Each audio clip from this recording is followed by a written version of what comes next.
Yes.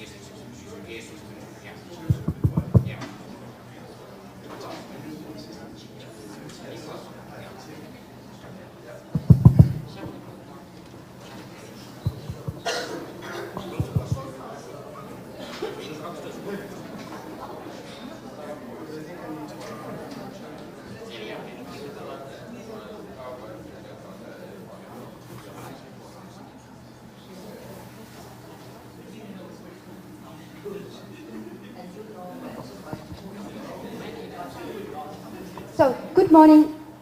to all of you, and welcome to this seminar on rights of persons with disabilities. I'm Tarja Parkkinen from the Office of the Rowing Ambassador of Finland to South Caucasus.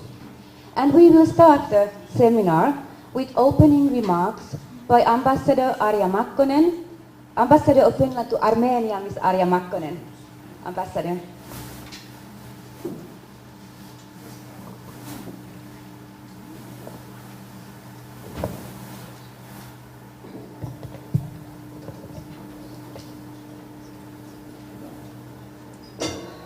It's a great pleasure to be here today in Armenia, in Yerevan, in your beautiful city. So good morning to everybody, Ms. Minister Batoyan, all the distinguished guests.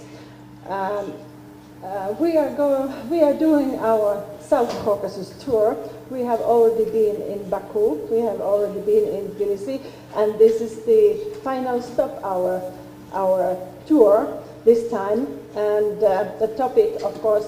has been the rights of persons with disabilities. I would like to say a couple of words before going to the topic that at the moment Finland holds the rotating presidency of the European Council of European Union, and it's still until the end of the year. So it's 6 months from July to December. And this means that we chair the meetings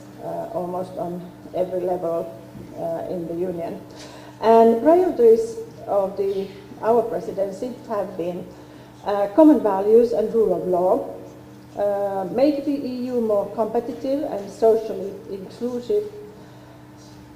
emphasize EU's position as a global leader in climate change, and protect the security of citizens.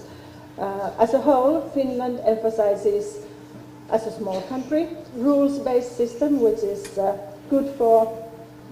smaller countries, definitely, and multilateralism. And during these times we are having now in the world, I think it's very important.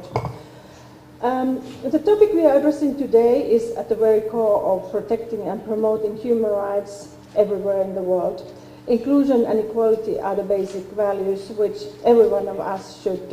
be able to enjoy.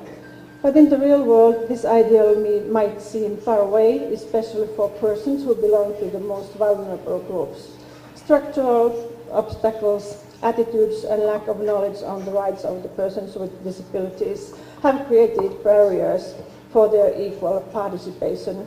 to society. Finland considers promoting the rights of persons with disabilities to be an important human rights priority, both nationally and internationally. Finland is one of the biggest financial contributors to advance the rights of the persons with disabilities. Finland has recognized disability primarily as a human rights concern for decades. In the 1980s, when it was still common to see disability referenced mainly within the framework of charity and typically as a concern of faith-based organizations. Finland was promoting systemic changes, policies and public services that would guarantee equal access to public services and equal human rights for persons with disabilities. These have been investments that have delivered and are delivering sustainable results. But those results would not be possible without meaningful participation of the organizations of persons with disabilities and their representative organizations. Nothing about us without us is a core principle in the Finnish approach, and we highly value the work done by organizations of persons with disabilities. Nowadays, the majority of the Finnish-funded disability programs are designed and implemented by persons with disabilities themselves. We have also greatly benefited from our strong disability movement, leaving its mark in the Finnish society, social policy and practice. In Finland, we have a new government since last summer, and human rights, democracy, gender equality, and the rule of law have been placed as top priorities in our government program and in our EU presidency program as well. Finland's government program is carrying title Inclusive and Competitive Finland, showing the strong emphasis on inclusion. Done in Finland and globally, but there is still a lot to do. Currently, Finland is in the process of revising legislation concerning disability services. The new legislation will improve independence and self-determination of persons with disabilities. Government program also includes a request of the need to make legislative amendments on education to make them compatible with the Sign Language Act and the Convention. Close cooperation and partnership with governmental institutions and civil service actors in Finland shows in many different ways. This seminar here today is an excellent example. We have today with us here Advocacy Coordinator Mr. Tuomas Ture from Abilis Foundation. He's sitting here on my left-hand side. Abilis Foundation is one of the most important national partners for Finland in advancing rights nationally and globally. Mr. Ture will share today his expertise Finnish models related to the seminar topics. Mr. Ture is also the coordinator of Global Disability Diplomacy on Human Rights for Abilis Foundation. I would like to thank the Ministry of Labour and Social Affairs of Armenia, Minister Batoyan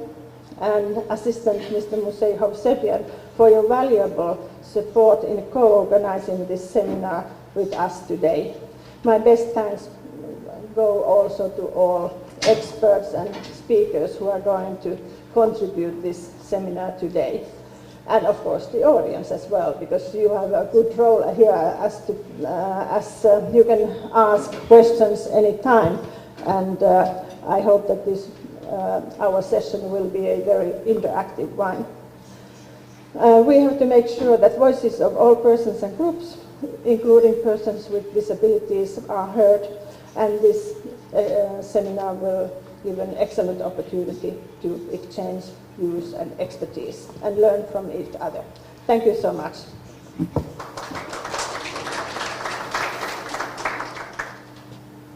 Thank you, Ambassador Arja Makkonen. And now I have pleasure to invite Minister of Labour and Social Affairs of Armenia, Ms. Tsaruhi Batoyan, to give the welcome address. Minister, please.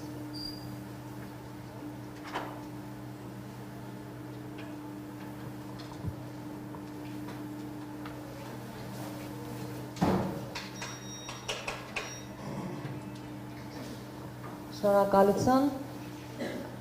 մեծարգո դեսպաններ, հարգելի քաղաքացիական հասարակության ներկայացուցիչներ, միջազգային եւ տեղական էքսպերտներ, ուրախ եմ ողջունելու ձեզ այս քննարկմանը։ Ես իհարկե համոզված եմ, որ Հայաստանում կա բավարար կուտակված գիտելիք եւ փորձ հաշմանդամություն ունեցող անձանց իրավունքների պաշտպանության ոլորտում եւ կարծում եմ, որ վաղուց ժամանակն է այս գիտելիքը եւ փորձը դարձնել պրակտիկ իրականություն եւ դարձնել գործողություններ, որոնք իսկապես կփոխեն հաշմանդամություն ունեցող անձանց կյանքի որակը։ Ես հույս ունեմ, որ այս քննարկումը եւս խթան կհանդիսանա, որպեսզի մենք կարողանանք լրացնել այն բացը, այն ժամանակահատվածի բացը, որ բավական երկար ժամանակ ունեցել ենք, եւ ես այս ոլորտի խնդիրների մասին խոսելիս միշտ ասում եմ, որ մենք ուշացել ենք ցավոք։ Աշխատանքի եւ սոցիալական հարցերի նախարարությունը վերջին 1 տարվա ընթացքում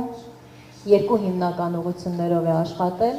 բնականաբար առաջին հերթին բարելավելու ծառայությունները հաշմանդամություն ունեցող անձանց համար,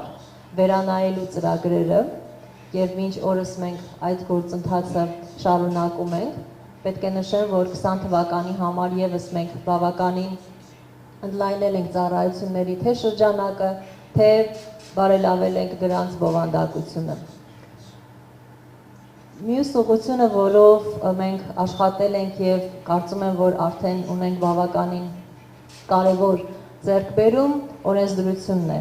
Մենք մշակել ենք 2 նախագիծ, որոնցից մեկը հաշմանդամություն ունեցող անձանց իրավունքների մասին օրենքն է, որը պետք է ցավոք շատ վաղուց մշակված եւ ընդունված լիներ եւ պետք է բխեր հաշմանդամություն ունեցող անձանց իրավունքների մասին ՄԱԿ-ի կոնվենցիայից եւ այսօր մենք արդեն ունենք այս նախագիծը, որը շատ մասնակցային է մշակվել եւ ուզում եմ հատուկ շնորհակալություն հայտնել բոլոր կազմակերպություններին եւ անհատներին, ովքեր իրենց ներդրումն են ունեցել այս նախագծի մշակմանը։ Նախագիծը արդեն հանրային քննարկումներ է անցել Հայաստանի գրեթե բոլոր մարզերում, բայց դրա քննարկումը բնականաբար շարունակվելու է եւ մենք մոտ օրերս այն նաեւ կառավարության նիստում կհաստատենք եւ կուղարկենք ազգային ժողով։ Մյուս նախաձեռնությունը օրենսդրական վերաբերում է հաշմանդամություն ունեցող անձանց կարիքների գնահատմանը եւ այս միջոցով մենք պետք է հիմնովին փոխենք հաշմանդամության ճանաչման, կարիքների գնահատման եւ այդ գնահատման հիման վրա տրամադրվող ծառայությունների բովանդակությունը, տրամաբանությունը։ Սա մեզ թույլ կտա անհատական կարիքի վրա հիմնված տրամադրել այն աջակցությունը եւ ծառայությունները, որոնք ուղղված են կյանքի որակի փոփոխմանը, որոնք պիտի նպաստեն հաշմանդամություն ունեցող անձանց ներառմանը հասարակությունը, որոնք պետք է բերեն միջավայրային փոփոխություններ, որոնք պետք է նպաստեն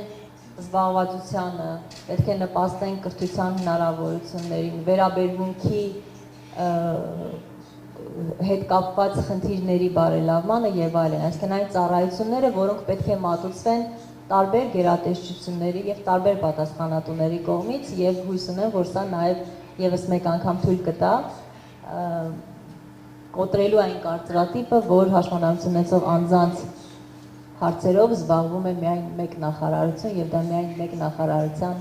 այսպես ասած, ոլորտն է։ Ես հաջորդ փուլում նաեւ ակնկալում եմ հասարակական կազմակերպությունների, հաշմանդամություն ունեցող անձանց կազմակերպությունների եւ իհարկե նաեւ մեր մյուս գործընկերների ակտիվ մասնակցությունը արդեն օրենսդրական նախաձեռնությունների քննարկմանը ազգային ժողովում, նաեւ ազգային ժողովի պատգամավորների հետ աշխատանքը, տարբեր հանձնաժողովների հետ աշխատանքներում, որովհետեւ այստեղ նաեւ արդեն գալիս է այն փուլը, որտեղ մենք պիտի աշխատենք, որպեսզի այն տեսլականը, որը պատկերացրել ենք եւ մշակել ենք, դառնա իրողություն, դառնա օրենք, դառնա պարտադիր պայման եւ որի հիման վրա մենք նաեւ կստեղծենք մեխանիզմները դրանք իրականացնելու, որովհետեւ մենք բոլորս գիտենք, որ նույնիսկ լավագույն օրենքները, որոնք գրված կամ ընդունված են, չեն աշխատի առանց դրա իրացման հստակ մեխանիզմների եւ այստեղ եւս մեկ անգամ կոչ եմ անում ակտիվ մասնակցել, աջակցել մեզ, որպեսզի այս օրենքը ունենա այն իսկապես լեգիտիմությունը եւ այն պաշտպանությունը այն մարդկանց կողմից, ում համար դա մշակվել եւ նախատեսվել է։ Եվս մեկ անգամ շնորհակալություն միջոցառմանը աջակցելու, կազմակերպելու համար եւ հույս ունեմ, որ ավելի արդյունավետ կօգտագործենք նաեւ մեր ժամանակը, ավելի պրակտիկ գործողություններ մշակելու, պլանավորելու, որովհետև նորից եմ կրկնում, ես վստահ եմ այն ներուժի վրա, որը ունի մեր քաղաքասարակությունը, միջազգային եւ տեղական էքսպերտները այս ոլորտում։ Եվս մեկ անգամ շնորհակալություն եւ արդյունավետ աշխատանքային օր եմ մաղթում բոլորին։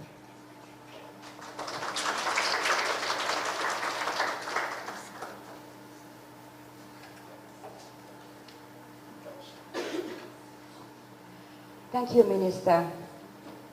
for for these very informative remarks. And now we continue the program. We have the keynote addresses on the theme topic social entrepreneurship and employment of persons with disabilities. And may I invite to the stage Ms. Anush Aslanian from Equal Rights and Equal Opportunity NGO. As well, I would like to invite Mr. Tuomas Ture,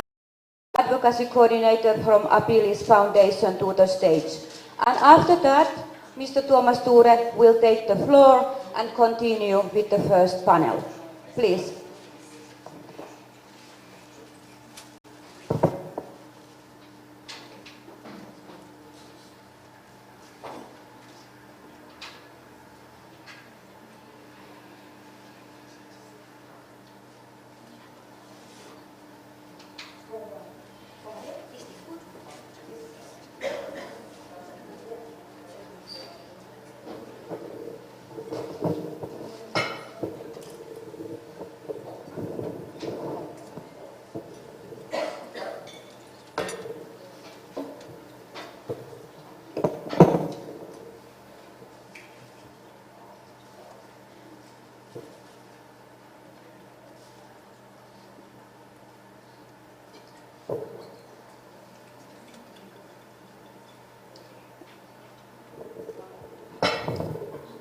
Ողջունում եմ բոլորին,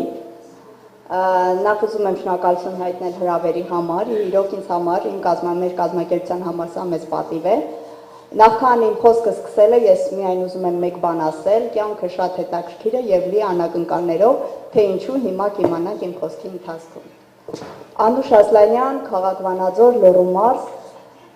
ներկայացնում եմ Հաշմանդամություն անձանց իրավունքների պաշտպանության հասարակական կազմակերպություն, հիմնադրվել են 2014 թվականին հաշմանդամություն անձանց կողմից։ Թիմի մեծ մասը հաշմանդամություն, ես կասեի 100%-ը հաշմանդամություն անդամներ են, եւ հիմնական ուղղությունները, բազում ուղղություններ ունենք, նույնիսկ մինչև ներառական սպորտի զարգացումը, բայց ես կցանկանամ նշել միայն 3-ը, ինչ ծառայություն ենք մատուցում, իրավաբանական խորհրդատվություն, հոգեբանական ծառայություն, ինչպես նաև հաշմանդամություն անձանց համար զբաղվածության ապահովում։ Կցանկանայի կենտրոնանալ հենց այս վերջի կետի վրա, զբաղվածության ապահովում, ինչ մեթոդներով ենք մենք կիրառում կամ հասնում դրան։ Հետաքրքիրը, իրոք ճակատագիրը շատ հետաքրքիր է, երբ մեր կազմակերպությունը 8 ամիս էր ինչ գործում էր, դեռևս նոր ենք հասկանում հասարակական կազմակերպություն ասելով ինչ է իրենից ներկայացնում, այսպես ասած դեռևս հարուստ փորձ չունեինք, հարուստ ծրագրային փորձ չունեինք, եւ երկնքից ես կասեի մի ֆոնդ հայտնվեց մեր բախտից, վանաձորցիները բախտավոր մարդիկ են, եւ վստահեց մեզ միջազգային ֆոնդ, որ նույնիսկ մեր հավատը չէր գալիս, երբ որ դու 8 ամիս գործունեություն ես ծավալել եւ որևէ պատմություն չունես, որ ապացուցես, որ կարող ես դա անել, եւ այդ ֆոնդը շատ հետաքրքիր է, որ Abilis ֆոնդն էր։ Եվ ես շատ հուզված եմ, որովհետեւ Abilis ֆոնդը մեր սոցիալական ձեռնարկության, այսպես ասած, թևեր տվողն է եղել, եւ այն ֆոնդը, որը առանց մեր ճանաչելու, առանց մեր մասին իմանալու, առանց ծանոթ բարեկամ վստահեց մեզ եւ թույլ տվեց, որ այդ ծրագիրը մենք սկսենք։ Ինչ իրականացրեցինք այդ ֆինանսավորմամբ, այդ ժամանակ մենք Հայաստանի բրիտանական խորհրդի կողմից մասնակցում էինք սոցիալական ձեռնարկատիրության հետ կապված դասընթացների, դեռևս Հայաստանը նոր էր լսում այդ տերմինը սոցիալական ձեռնարկություն, ինչ է դա, ընդհանրապես տարբեր պետություններում ինչպես է դա կարգավորվում, 2015 թվականին, երբ մենք դիմեցինք Abilis ֆոնդին, իրենք ֆինանսավորում տրամադրեցին եւ մենք ձեռք բերեցինք տպագրական սարքավորում եւ համակարգիչներ։ Կազմակերպեցինք դասընթաց հաշմանդամություն անձանց համար եւ դասընթացներից հետո թվով 2-ին ընդունեցինք աշխատանքի։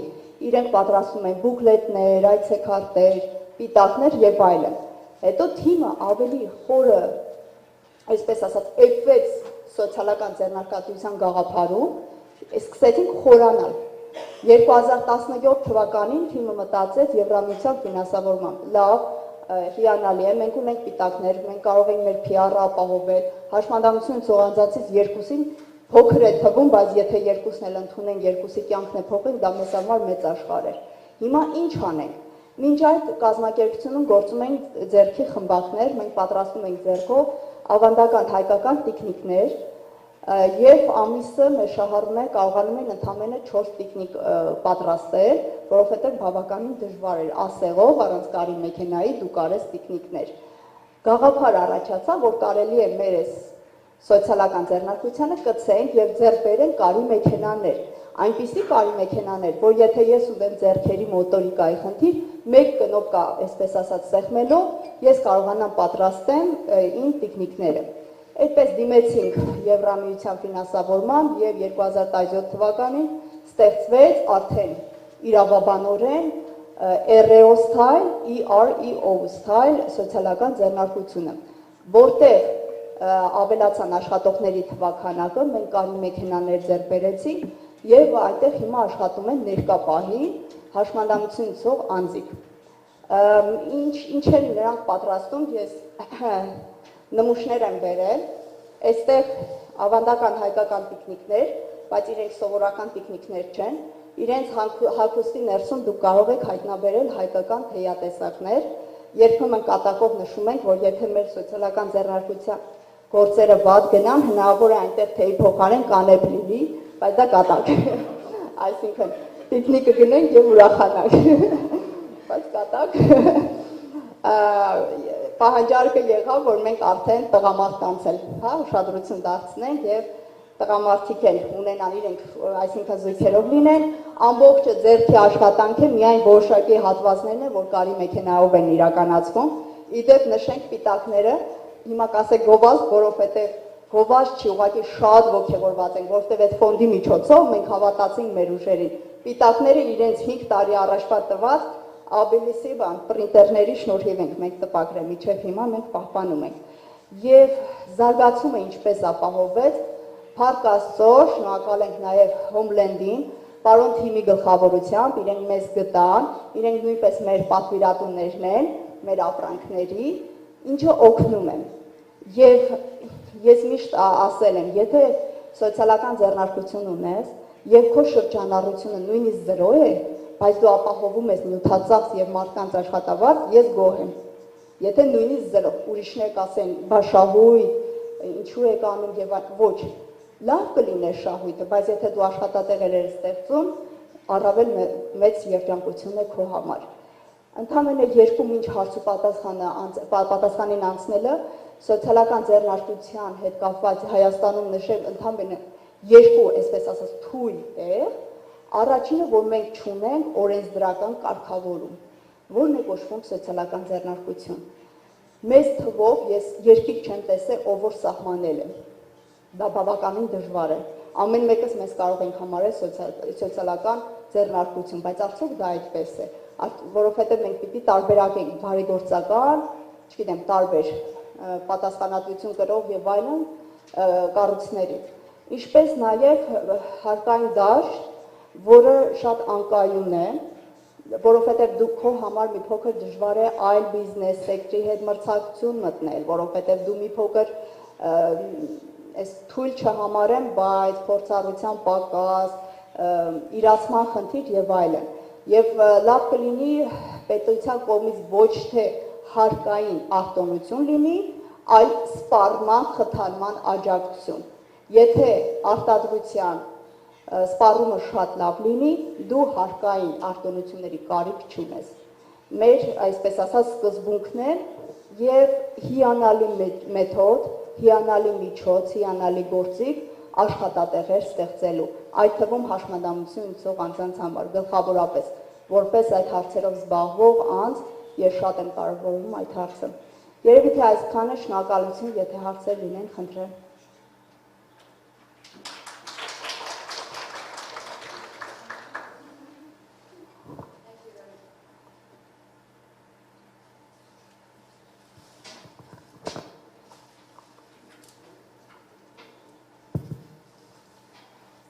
So thank you very much, and now we continue with the keynote address by Mr. Tuomas Ture.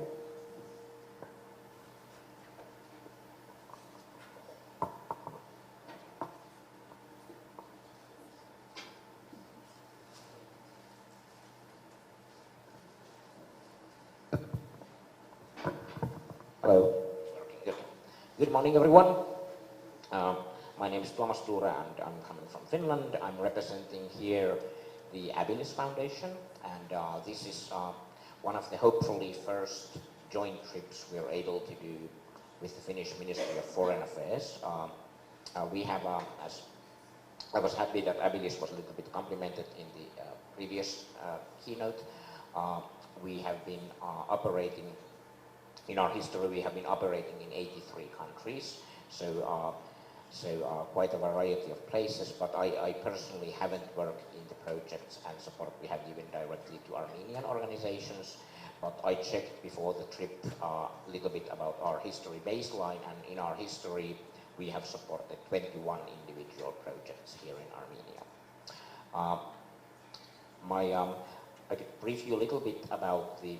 organizational structure in Finland. So I'm personally coming from two different NGOs. I'm not speaking for the Finnish government, but we are here in cooperation with our government, with our Ministry of Foreign Affairs. So I'm able to say anything I want because I'm not speaking on behalf of the government. Actually, one of my friends is a special assistant to our Minister of Foreign Affairs, and then I said that I will be making speeches on behalf of Finland, and then he sent me a text message which said that don't say anything stupid. So I haven't been following that advice that much. I'm personally here in cooperation representing two different NGOs. Well, one is an NGO and one is a foundation. So I'm coming from a Threshold Association, and in Threshold Association we are one of the earliest disability independent living centers in Finland, and I think many of you are familiar with the concept of independent living center, and actually some of the organizations, I'm very happy to learn more here, are also based on this model. So in almost every European country in the 70s and 80s, after the so-called American model, we found these organizations by disabled people themselves, and this is how Threshold Association was established. Threshold works about 50% domestically in Finland and 50% globally. In Finland, we focus on issues such as employment, legal services, and disability culture. In our global work, we tend to support issues related to disabled women, livelihoods, employment, and currently our focus areas are in former Yugoslavian countries, Eastern Africa, and in the Central Asian countries of Kazakhstan, Tajikistan, and so on. The other organization is the Abilis Foundation, and I'm here representing more of the Abilis approach. Abilis was founded in 1997, and this is it's a very interesting concept because Abilis was founded at the same time when we founded in Finland many of other foundations. So the idea was that in Finnish foreign policy, there are certain areas the Finnish foreign policy has wanted to touch. One of them has been human rights, one has been environment, one has been issue of people with disabilities. So to all of these issues, a foundation was created, like operational arm of the Finnish government. So then the government, instead of doing the work, simply donates money to these foundations that then operate. We have one foundation that is specialized on environmental projects, foundation specialized on supporting human rights, and we tend to do the disability work. We were founded in 1997, but then after 2012, we were rather successful with the approach we have since taken, that we do not want disability to be narrowed down on disability projects, because disability is everywhere. We want to be cross-cutting and touch all areas of foreign policy, whether it's humanitarian work, whether it's peacekeeping work, whether it's European Union work. In all international organizations, there are major components on disability. Like here in Armenia, there have been successful operations in terms of inclusion when we have been able to advocate directly with organizations like the World Bank or the World Health Organization, that since they are doing the work in Armenia anyway, and if they're cooperating with the Armenian government anyway, the inclusion must then be directly part of that process. So this is a little bit our approach here in the Caucasus countries. I personally, I've been active in quite many countries, but I've never been to Armenia before. I'm not a huge expert on Armenia. I have now been here for 17 hours. I have eaten 3 local foods, and I went through the city center, and I met 7 disabled people already. So we still have like 17 hours left. So I'm planning to do more here. The cooperation we now have, since Armenia is not among the most poorest vulnerable countries anymore, so the work we now tend to do as Abilis is no longer this kind of direct support that was mentioned here. We have moved a little bit away from that approach already, since Armenia is more developed, and now we focus more on sharing good practices on disability rights, giving direct capacity building, basically sharing our experience. That I think one of the key issues in all international cooperation, for example, when I posted to my social media that I'm coming to Armenia, directly the leaders of the Disabled People's International were able to link me with the local disabled people. So I think this is at the very core of our approach, because in no other area has sharing good practices been so important than in disability. So when we have experience on this country, that country, what has worked in terms of inclusive education, what has worked in terms of legal advocacy on disability, what has worked in strengthening NGOs. So disability is actually a rather universal issue. Even we have different genders, different ages, different ethnicities, disability is something that combines all, because it touches virtually all societies. And this has actually been very useful in also certain terms of reconciliation work in some post-conflict situations when you have disabled people from both sides of the conflict. This is something a shared experience can actually help in this kind of peace building work. During this trip we have made because you have a new government, we have also a new government,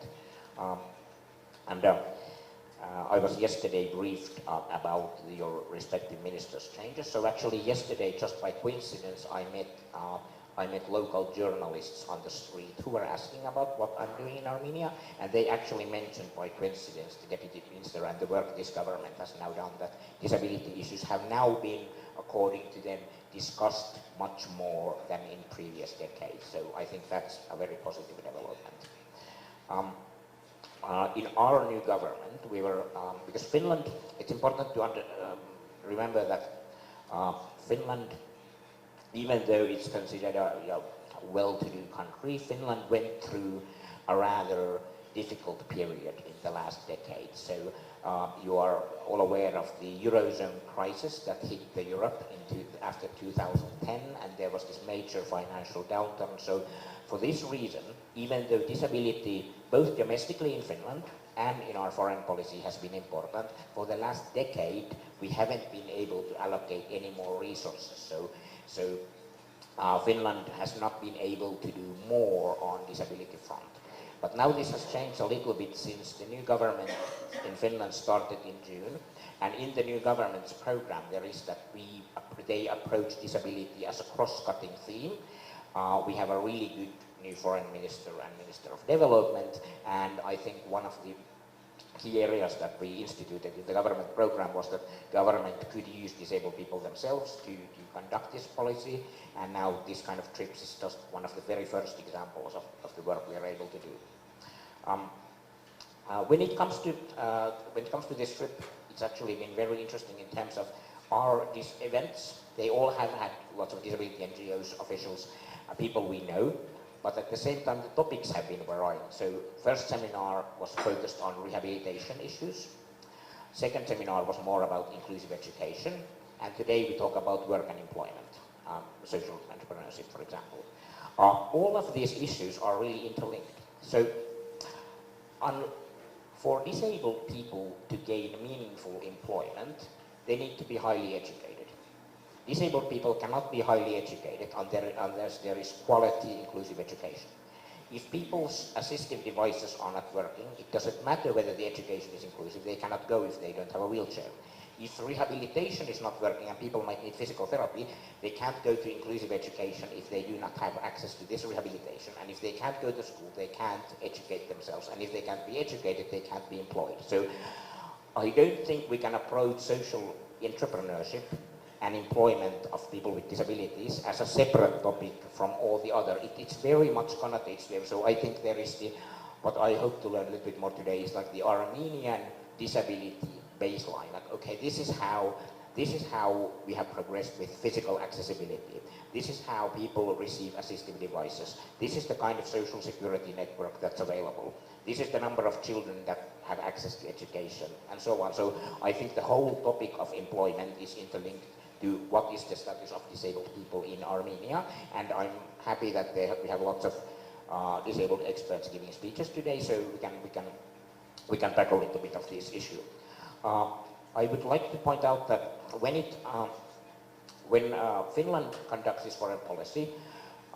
based on importance of disability rights, people think that in Finland everything is brilliant on disability, and it has always been like that. And this is one of the most important issues to remember, that when it comes to disability rights, we're all rather new. For example, I had guests in Finland about a month ago from Balkans, and I showed them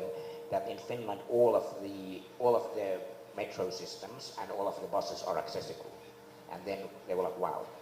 Then I pointed out to them that in 1992, we had 0 accessible trains, 0 accessible buses. So it's all been rather new. And I think this is the most important key topic to remember, that change happens surprisingly quickly. And even things that seem to be beyond that this is impossible in our country, no, they're not. It just usually takes a lot of time and effort to do the work. When it comes to promotion of disability rights, and this is especially related to the topic of employment, if we start, let's say we have a really good policies in place so disabled children can go to school, and we have inclusive education. They go to school at age 7, okay? By the time they graduate from university, they're maybe 25, okay? So that's 18 years. So if you start implementing a good disability policy now, it takes 18 years for you to see the results. So I think disability is very, and this is important message, I think, towards your government as well, that disability is a little bit different from other human rights issues, is that it takes really long time to see the results. For example, let's say you would make a law. I was yesterday asked about Finnish experience on gender equality on pay. So let's say you make a law that promotes gender equality. Okay, that law is implemented immediately. But if you implement a policy, for example, in Finland, lots of the buildings are still inaccessible because we only instituted a law that guarantees physical access in 2000. So it means we every year become a little bit more accessible, but it's very, very slow. You need 30 years to see the results. Same thing with employment. If you want to employ people with disabilities, you need to have a pool of this. First of all, I think you need to have the basic disability services working. At the same time, you need to have, I would promote, and what we are trying to do in Finland, by the way, but we haven't actually started yet, but Finland is trying to promote this kind of incentivizing the government, that there should be incentives for private businesses and the governments themselves to employ people with disabilities. But then you also need this pool of disabled people who can be employed. And unless you have good inclusive education system in place so people can actually study all the way, you do not create this kind of pool of resource of people. So it's very important to remember that it takes a lot of time. Now, when it comes to social entrepreneurship and employment, this is actually where we haven't been yet so successful in Finland. And one of the reasons is that Finland we only managed to get good inclusive education to everyone about 15 years ago. So we're still like most disabled people in Finland who are above 35 have a really low or no education. So we still do not have this pool of people. It's a very slow process. But now, starting from, I would say, early 2000, all the disabled kids have gone to school. So in 20 years, I'm able to say much more about, okay, this is the results we've been gaining. And for this reason, employment of people, I would like to point out that employment rate of people with disabilities in Finland is very, very low. So Finland cannot be, at this point, Finland cannot be when I said that we need to share good practices, Finland cannot really be at this point yet the good practice on employment, because we're not there yet. would be, I think we are improving every year, so in about 15 years we might be there. But this is not, we are the Scandinavian model. I would say the Finnish model has been very good, that we have had in the global context very good health care for people with disabilities, very good assistive devices, government pays for rehabilitation, like a welfare society, but at the same time it has not been very empowering society, that people with disabilities have been more targets of good work by others than doing things themselves, and this is something we try to change. Actually, if we need to find good examples of employing people with disabilities, the two best countries in the world that have done this are actually US and Canada. In US and Canada, for example, in the US, the employment rate of people with disabilities is actually 600% higher than in Finland. And it comes from many reasons.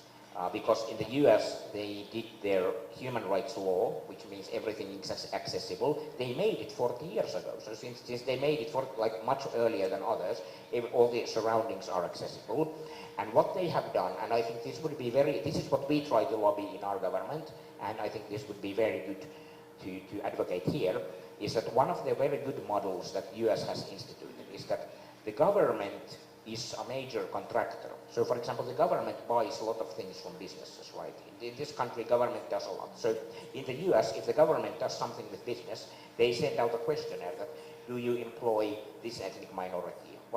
How many women do you have in your leadership position? Do you have disabled people working? So, and if the company is able to say yes, then they get more points and more money. So I think it's all about us creating these kind of policies in place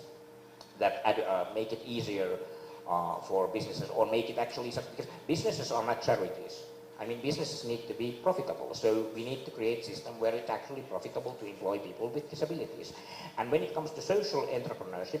we have had in Finland quite a good model, unfortunately a bit too bureaucratic, but we're also trying to change now. So the way social entrepreneurship with people with disabilities has worked, that when you have enough severely disabled people, that this is very difficult, obviously, about qualifications, because if you have 5 people with disabilities, it's very difficult to scale them, that okay, you are 40% disabled, you are 55% disabled. This is like it's very technical, but once you have enough of this, you get what we call the social entrepreneur status, which means that some of your salary costs you get from the government, or your taxes as a business are much lower than other businesses. So you create a model where we need to create, in Armenia, we would need to create a model where we would make statistic rules that, okay, this is how many people with disabilities, other minorities, women you have to have, like, this is the kind of workplace requirements, and if you fill those requirements, government gives you some incentive. Then that automatically creates these kind of working places for people with disabilities. So actually, yesterday I was asked to speak to this young group of this leadership academy, where there are young Armenian business people, and talk a little bit about diversity. And one of the issues I actually mentioned, that it would be good possibly, because in Armenia there is the US Chamber of Commerce, for example, and lots of with companies, that those who already have these kind of major diversity programs around the world in employing people with disabilities should start actively, why not start actively doing it here in Armenia? And actually, to point out that there is very, I would say, very strong and well-known Armenian American community, as you are aware, and I know lots of Americans who identify as Armenians, so why not use these people's good positions in the country they're already in to both bring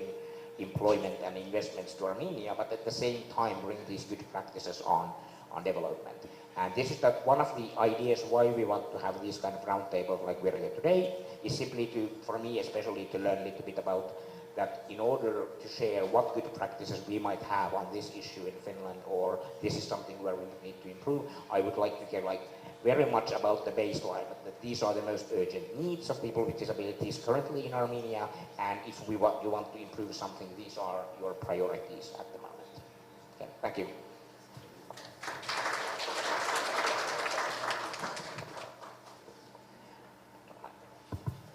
Okay, and now it's time for questions and answers, and Thomas will moderate also the next panel. But we have plenty of time, so please be active.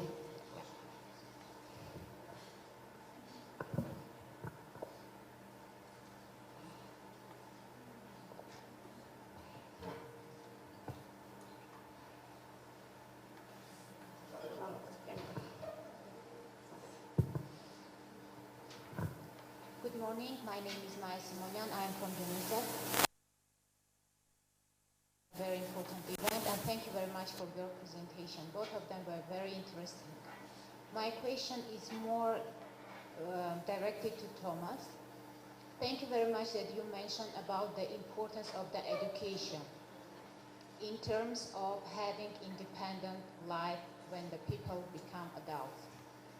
And you mentioned how important it is to have inclusive schools.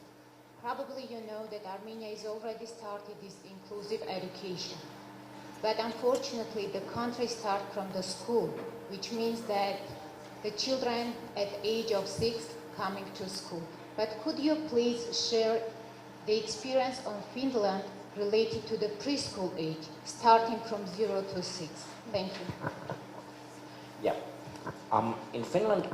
when it actually comes to this preschool education of people with disabilities, it's actually something rather new. But Finland has been a very progressive country in providing free preschool, at no charge preschool for all the children universally. That was unfortunate. Actually, that was something that Finland had to cut down a little bit because of the financial problem. Now Finnish government just made the decision to re-establish this. So in Finland, all the children, regardless of the parents' monetary situation or employment, have an equal right to this free education. So that's very progressive. But with people with disabilities, we're still rather new in terms of providing this equal access by law. So at least in Finland, the situation has been that by law, all the disabled children have a right to go to the same free education as others. But unfortunately, since we only got access laws like 20 years ago, lots of the preschool buildings are in facilities which might be very difficult for physically disabled children to go to. And at the same time, we have had a little bit bureaucratic problems with many people that if child has severe behavioral issues or child suffers from autism or something, is there something that required assistance, they would have had to apply for this kind of assistance, and that has been very, not everyone has gotten it. So I would say that by law, we are in the situation where children with disabilities, I think the situation is actually now better. When I was a child, I remember that there was lots of disabled children who wouldn't go to pre-education because of these physical barriers or lack of assistance or something. So I think it's getting better now, but to measure the results is still very early at this point, because we are only like the first generation of disabled people who will be very well educated in Finland is now maybe 11 years old. So what will happen when they are adults is still very much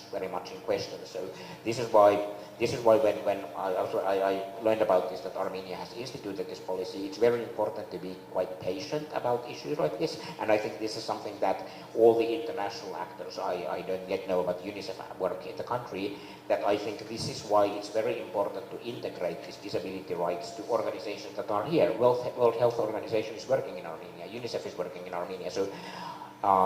the statute, whether it's health of people with disabilities, rehabilitation of people with disabilities, or education of people with disabilities, all these international actors that are cooperating here, whether it's education or health as their priority, they would need to integrate this disability very much to the core. And I think I've actually been very positively surprised because I read yesterday about ministers' positions and this new government, Armenian government's position on people with disabilities. So I think there are lots of really progressive goals here right now, but I think you will know that achieving these goals will take a long time. So this is a very promoting disability rights gives you results after a very long time. So I think I would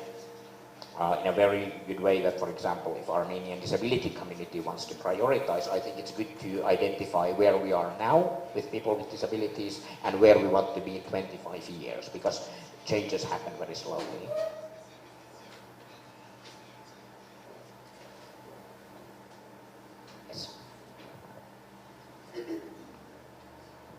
Yes.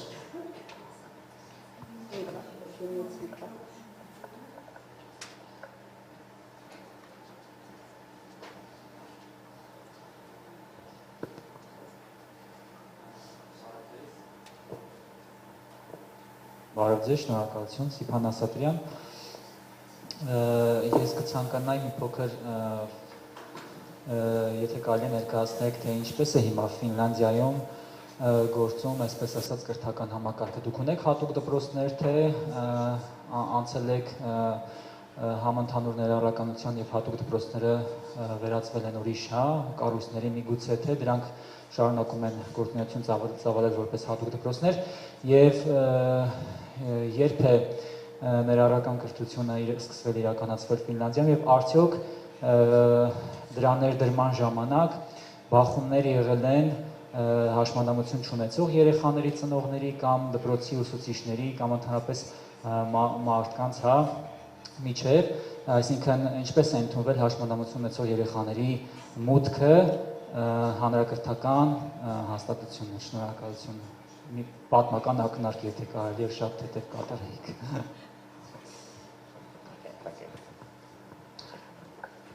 Oh, yes, we do have many conflicts. I'm not going to mention all of them. We in Finland, as a policy, there was this long struggle, and I think your question was extremely good because it very much identified the issue that we faced. I think this is this happens in many countries. When we started to promote it, like we have had in Finland, and I would bet that you have this situation in Armenia, it was like really 50-50, that when we said we want all disabled children to go to the same school, so even the disability community in Finland was very much divided into two. Others were, no, we need to keep children with disabilities in special education, and the other one is the other half, like lots of disabled people who promote these special schools in Finland. So we are not, I'm not speaking for everyone. There are lots of, I personally believe very strongly that there should be no special schools, but there are lots of disabled people and disability activists in Finland who disagree with me. I think obviously I'm right. So when we started to institute this kind of policy, I would say there were three major oppositions. Opposition number one was teachers' unions who were quite worried about, will this increase our workload for no pay, make education more complicated? Number two were the parents of disabled children, because they thought, what if my child will be very much discriminated by the other children? And obviously that can happen, but then that's life, and children learn to cooperate with each other if you give it usually enough time. And the third opposition was these, unfortunately, some of the disabled children in Finland who would have required some kind of support were then integrated without any support mechanisms, and they might have had really bad experiences at school. And because of these bad experiences, they said that it's horrible to go to normal school, we should all go to our own schools. So I think that there were the three major oppositions. When you asked about, I need to clarify that we only started to really do inclusive education maybe 11, 12 years ago. So in 2003, 2004, 2005, there were lots of special schools, and there are still, so it's a very slow process that first we had to reach this kind of consensus that this is what we want to do, and then it happens very slowly. We do have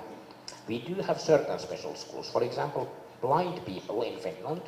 and the major organizations of blind people in Finland are very happy to be integrated. We now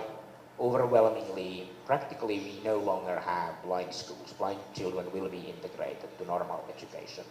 But the exception are deaf people, because there are certain schools that have expertise that all the teaching happens in sign language. So the deaf community in Finland, I think it's a little bit, I don't know in Armenia, I think it's a little special case, because deaf community does not only approach itself as a group of disabled people, but also this linguistic language minority, because they speak, their first language is the Finnish sign language. And to them it's been important to have schools where everything happens in sign language. So, I think the only exception then is there is one school for extremely severely disabled children, but this means that children who have both learning difficulties, major physical disabilities, and major health issues. So there are like very special cases, but I would say that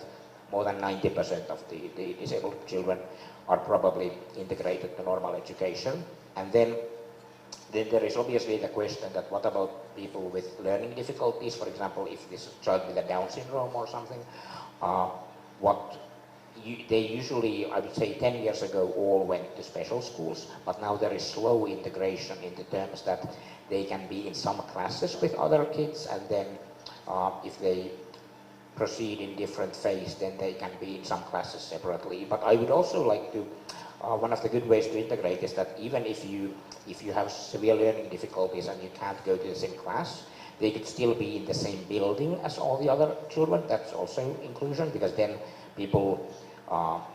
disability becomes very normal to people, and then more children will see these disabled people, the more normal disability will be in the society later. So that's also this kind of we would like to integrate also that people would meet each other.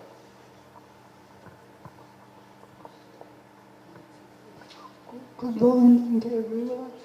Thank you very much for this important discussion. I want to thank to both of panelists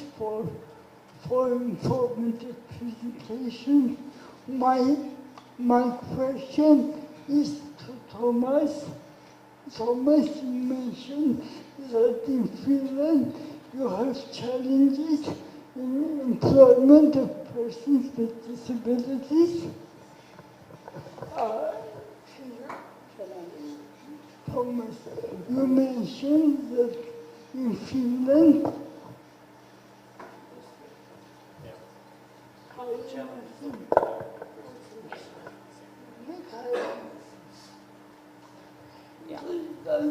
so I would like to know how many percent of persons with disabilities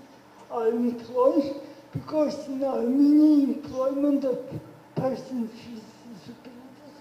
is only 8 to 9%. And what type of state programs do you have to promote employment of persons with disabilities? Which of them are effective, which of them are not? Very, very good question. Actually, as I mentioned, this is something where we haven't progressed that far in Finland. There are now lots of practices and laws and policies in Finland, which hopefully will lead to a better employment of people with disabilities, but we are really not there yet. We are also this is the biggest issue we have struggled. And you mentioned that in Armenia, the employment is about 8 to 9%. In Finland, employment of people with disabilities depends a little bit how you measure, how do you define disability, but it's somewhere between 16% and 24%. So it's higher, a little bit higher than in Armenia, but not that great. So this means that more than 70% of disabled people are out of work. And disability employment is one of the most difficult problems I think we are facing, because there are lots of reasons for, if people ask why is there low employment rate of people with disabilities, there are lots of reasons that affect at the same time. So people, in Finland at least, that due to physical access, there are still lots of employment that people with physical disabilities cannot go. At the same time, because of the special education history and institutions, there are not that many educated disabled people, so the pool of people that could be recruited to employment is still lower. At the same time,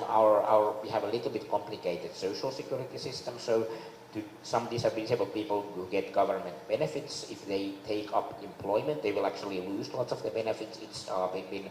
a little bit bureaucratic system.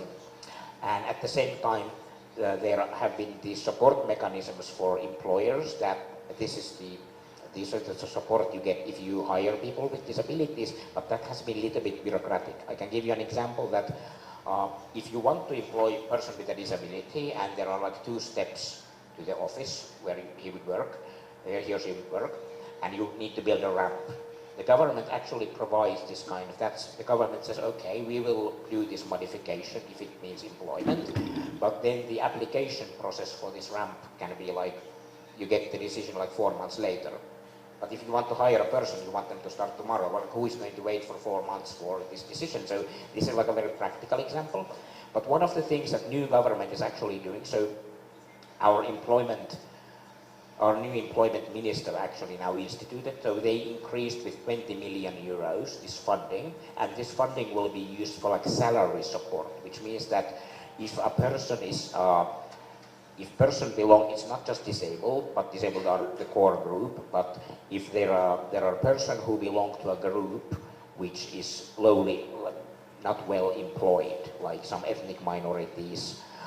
people with language difficulties, people with disabilities, and you hire them, then certain percent of their salary costs are given by the government, which makes it cheaper. So we are actually now trying to create this incentive just to employ people with disabilities. What we have noticed is, however, that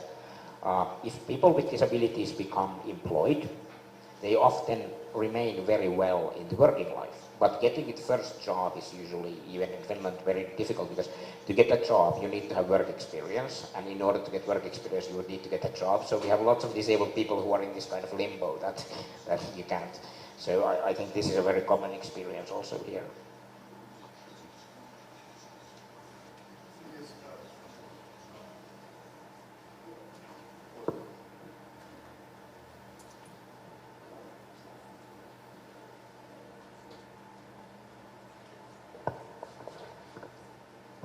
Սուրեն Մաղաքյան, լիարժեքյան և հաշմանդամություն ունեցող անձանց հարցերով զբաղվող ազգային պլատֆորմ։ Քանի որ զբաղվածության գնաց արդեն հարցերը, իմ հարցը հետևյալն էր, որին մասամբ պատասխանվեց Կարինեի հարցի մեջ, իվա ես մի քիչ փոխեմ հարցս, նախ հասկացան, որ 70% հասկացան, որ 70% հաշմանդամություն ունեցող մարդկանց գործազրկությունը, ասենց իհարկե տարբեր մեթոդաբանությունները խնդիր կարա լինի, բայց ինչքան է հաշմանդամություն չունեցող անձանց շրջանում, ինձ այդ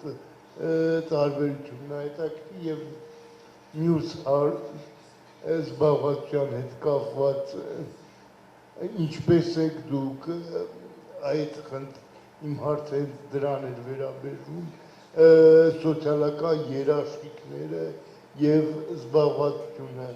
և ինչ ջանքեր է գործադրում, որպեսզի մարդը ընտրի աշխատանքը, այլ ոչ այն սոցիալական երաշխիքների փաթեթը, որը ոնց որ հասկացա շատ արևմտյան երկրներում, նաև Ֆինլանդիայում այդպես, որ հաճախ ավելի բարձր է և մարդուն ուղղակիորեն չի մոտիվացնում դեպի աշխատանք, և սրա հետ, և քանի որ մյուս հարցն է հնչեցնեմ, որպեսզի էլ բան չանեմ, ասիստենտների մասին է խոսքը, ես հասկացա, որ պետությունը ինչ-որ մատով հնարավոր է տրամադրում է, որպես կանոն արևմտյան երկրները դա ունեն, բայց արդյոք ասիստենտները կապ չունի պետության կողմից վարձատրվող, թե ուղղակի այդ պահին ընկերն է հանդիսանում կամ ինչ-որ մեկը հատուկ կարգավիճակ ունեն։ Ես մի հատ երկու իրավիճակ ասեմ, որտեղ շատ կարևոր է այդ կարգավիճակը։ Օրինակ անձը մտնում է թանգարան կամ ինչ-որ տեղ, ասիստենտը զուտ տեխնիկական բան խնդիր է լուծում, և եթե կարգավիճակը պետության կողմից ճանաչված չի, ինքը ստիպված նաև ասիստենտն է վճարում, իսկ եթե նայենք օրինակի համար լողավազան պարագան, որ շատ տարբեր մարդիկ կլինեն, մեր մոտ սա լուծված չի, այսինքն մարդը եթե ուզում է գնա լողավազան ու իրան ասիստենտ է պետք, ինքը պետք է երկու աբոնեմենտ առնի, իսկ եթե ասիստենտը հաճախ կարա փոխվի, նաև անընդհատ այս նմանատիպ խնդիր, այսինքն հարցը կա կարգավիճակ և ինչ-որ կարգավորում ասիստենտի հետ կապված։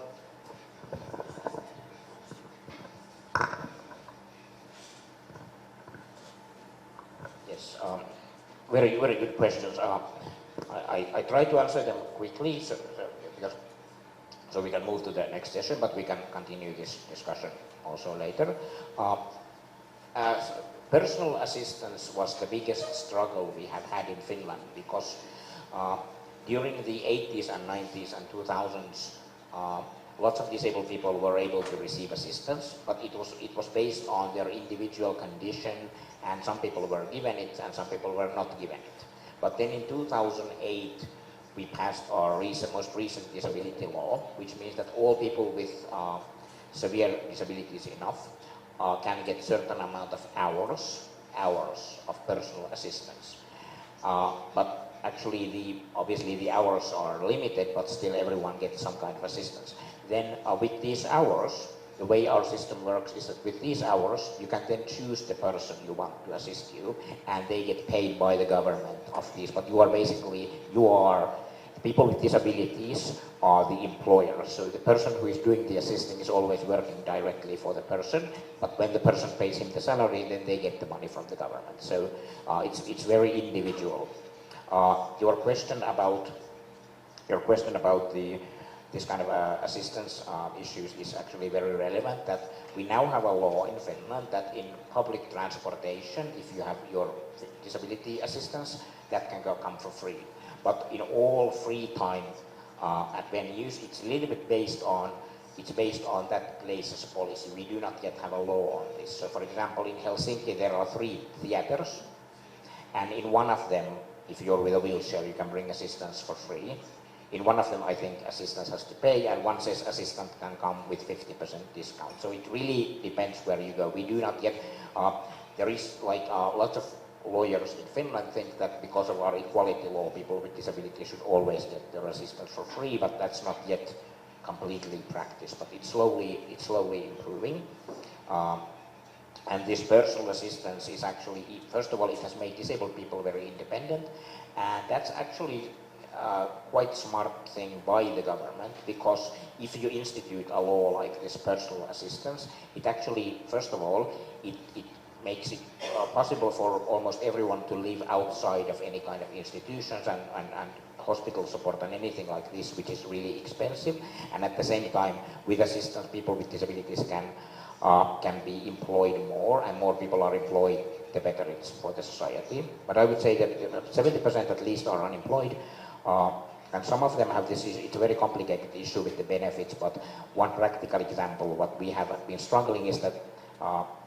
housing is very expensive in Finland, like rents are really high. So if a person with a disability is not working, they usually get this housing support from the government. But when you go to work and you get a certain amount of income, they take away your housing benefits. So it's these kind of very small issues, but this is also in our government agenda to do something about this. But this is something we have been trying to fix for a long time. The only country I personally know where this is a problem is actually, I think it's Norway, because Norway has to my knowledge, Norway has the best disability benefits in the world. So the disability, even though they're not that high, they're still often as high as like entry level, like first job or low paying job. So there are very few disabled people actually working, but that's a very rare case, because in most countries, even though there are benefits, they're not that great. So it's not really about doing that well with benefits, but it's about, do you lose everything if you become employed? But that's something we're trying to adjust all the time. And the general unemployment rate is maybe 9%, 10%. Շնորհակալություն։ Իմ անունը Վիկտորիա Ավակով, ես Ակուր բարեգործական հիմնադրամ ներկայացնում։ Ուզում շնորհակալություն հայտնեմ խոսողներին եւ հիացած եմ ուղղակի անուշ աշխատանքով, ողջունում եմ ձեր աշխատանքը եւ հույսով եմ, որ դուք համոզված եմ, որ ավելի մեծ նվաճումներ կունենաք։ I have a question to Thomas. What kind of, which are the most popular areas of employment for people with disability in Finland? And if you had a chance to check, to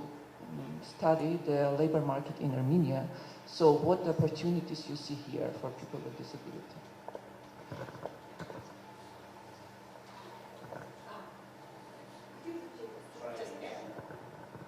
Repeat the question? Okay. So what are the most popular areas of the employment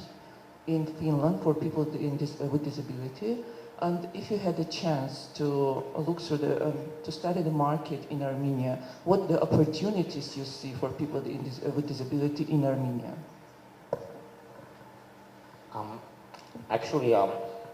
Actually, in Finland, it's still very difficult to say a certain area, I think, because in higher education, we still have a low rate. But I think for the younger generation, basically all the jobs, because whether you're blind or physically disabled or deaf, you can, for example, use computers very well. So all the jobs that relate to programming might be because we have I think I was actually told that Armenia has a lot of programmers, and we have in Finland huge lack of qualified programmers. But maybe, do you want to reply on the... Okay. But question in հարցներ, բայց ինձ ուղղված about maybe yes. Երևի translation-ը ինքս սխալ։ Խոսքը վերաբերվում էր հաշմանդամություն ծող անձանց աշխատատեղը, որ հիմնական ինչ աշխատատեղեր են ստեղծվում, ինչ տեսակի հնարավոր Հայաստանում մի փոքր այսպես կարծրատիպ կա հաշմանդամություն ունեցող անձանց հետ կապված։ Միշտ եթե նշում են, մեր աչքի դիմաց հայտնվում է ֆիզիկապես խնդիր ունեցող անձը, այսինքն մենք մոռանում ենք մյուս տեսակի հաշմանդամություն ունեցող անձանց մասին, եւ սա կարծրատիպ է, քանի որ միշտ մտածում են, որ պիտի դու այնպիսի գործում լինես, որ ինքը սակավաշարժ, այսինքն մեծ շարժունակություն չպահանջի քեզնից։ Հետևաբար Հայաստանում տենդենսը ավելի շատ է այդպես գնում, անկախ քեզնից, այսինքն հաշմանդամություն ունեցող անձին ենթադրել տուր օպերատորներ կարող են աշխատել, համակարգչի դիմաց կարող են աշխատել, նստակյալ եւ այլն, հիմնականում այդպես։ Հայաստանում տենդենսը այդպես է, բայց կան որ շատ, չգիտեմ, ես կուզեմ այդ կարծրատիպը փոխվի, որովհետեւ օրինակ մեր պարագայում տարբեր տեսակի հաշմանդամություն ունեցող անձիկ աշխատում են, ունենք լսողության խնդիր ունեցող անձիկ, ինչպես նաև մտավոր խնդիր ունեցող եւ ֆիզիկական խնդիր ունեցող մարդիկ, դեռևս չունենք տեսողության խնդիր ունեցող մարդիկ, բայց մենք պատրաստ ենք հաստատ իրենց որևէ մի բան հնարում ենք։ Ես օրինակ բացի տեխնիկներից մենք ունենք փայտի վրա նկարելու գործիք, հա, փայտ, կուլոններ, ականջողեր, կուլոնի բզնոցը դնելը ինքը հասարակ գործընթաց է, բայց մենք չենք անում, մենք նախընտրում ենք թեկուզ մտավոր խնդիր ունեցող կամ այն մարդը, որ կարող է ուղղակի շղթան դնել, հա, փայտի վրա, հասարակ գործ, բայց ինքը զգա, որ ինքը կարող է։ Այսինքն հնարներ պետք է մտածել, ուղիներ, երբեք մի ասեք երբեք։ Մեր պարագայում ուզում ենք լավ օրինակ լինենք, ցավոք սրտի, չգիտեմ Ֆինլանդիայում ինչպես է, այստեղ մի փոքր նաև կարծրատիպեր կան, որ եթե այդ առարկան պատրաստվել է, այս վերջերս եմ իմացել, ուղղակի ապշած եմ, չգիտեմ ծիծաղեմ, թե լաց եմ, երբ այդ առարկան պատասխան իրը, ենթադրենք տեխնիկա, հաշմանդամություն ունեցող անձի կողմից, որակային ոչինչով չի զիջում մյուս տեխնիկներին, չեն գնում, ինչու համար մտածում են, որ դա եթե հաշմանդամություն ունեցող անձն է պատրաստել, բացասական լիցքերով է օժտվել եւ ես չեմ ուզում տանել իմ տուն։ Մի քիչ աբսուրդ, բայց կա նման կարծրատիպ, այսինքն մտածում ես հուշակեղենի խանութ, պատրաստում են փախլավա, հաշմանդամություն ունեցող անձիկ, կարծրատիպ գոյություն ունի, որ կարող է այդ փախլավան հիվանդ, չգիտեմ, վիրուսներ, բարակներ լինեն։ Ապշելու է, բայց կա այդ ձևի բան մեր գործատուների մոտ, բայց ուզում ենք օրինակ լինենք, որ մենք վարակիչ չենք եւ մենք կարող ենք, չգիտեմ, ժպտալ, շնչել, ապրել եւ այլն։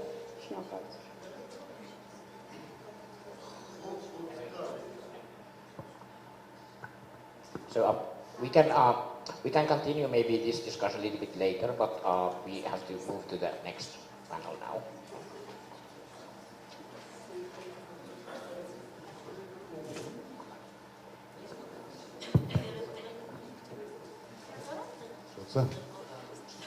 Շնորհակալություն Արտյոմ Պետրոսյան, հայկական Կարմիր խաչի ընկերություն։ Իմ հարցը Թոմասին է եւ վերաբերվում է հաշմանդամություն ունեցող ծերերի խնամքի հետ կապված, ակնհայտ է, որ հաշմանդամություն ունեցող անձանց մեջ շատ խոցելի վիճակում են հայտնվում հաշմանդամություն ունեցող ծերերը, հատկապես ովքեր որ չունեն մոտ հարազատներ, խնամողներ։ Եվ իմ հարցը կապված է նրա հետ, մասնավորապես Ֆինլանդիայում կամ սկանդինավյան երկրներում, Նորվեգիայից էլ մենք ունենք հյուրեր, որի համար շատ ուրախ եմ։ Ինչպես են կազմակերպում հաշմանդամություն ունեցող անձանց ծերերի խնամքը, այն առումով տենդենսը ինչպես է հատուկ կենտրոններում է կազմակերպում, թե տնային խնամքի միջոցով եւ էլի այս ոլորտի հարց, որքանով են կամավորականները ներգրավում ծերերի, հաշմանդամ ծերերի խնամքի գործում։ Շնորհակալություն։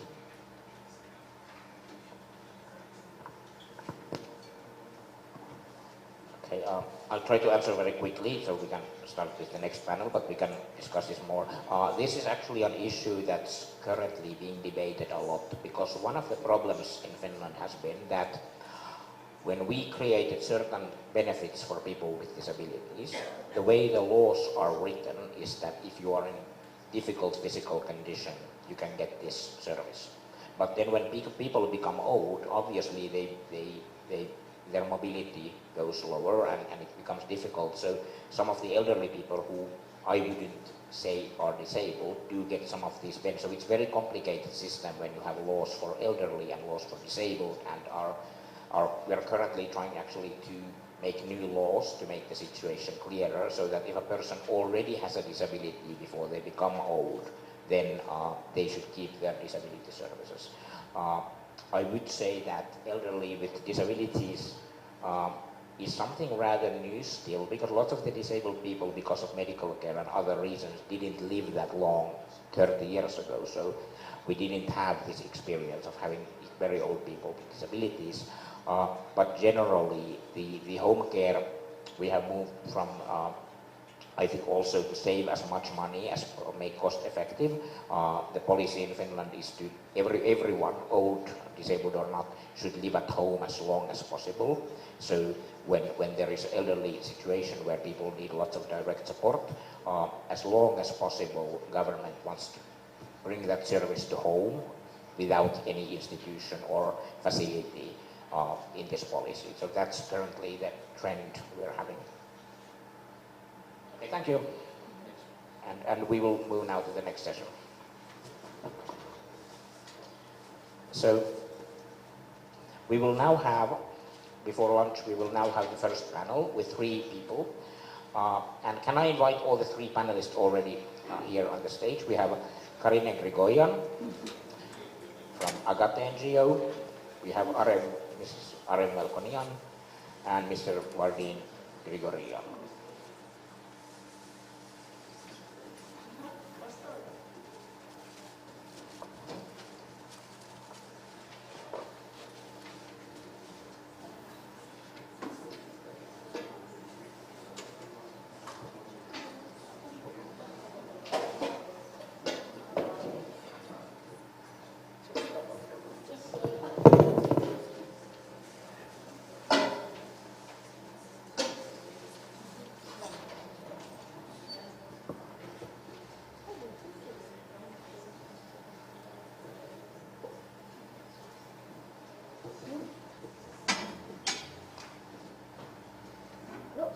Կայգին պահեզուց բոլորին,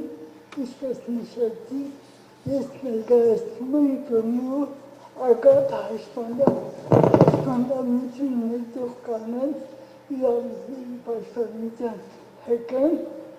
մեր կազմակերպությունը ստեղծվել է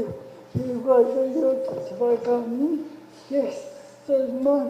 օրվանից մինչև հիմա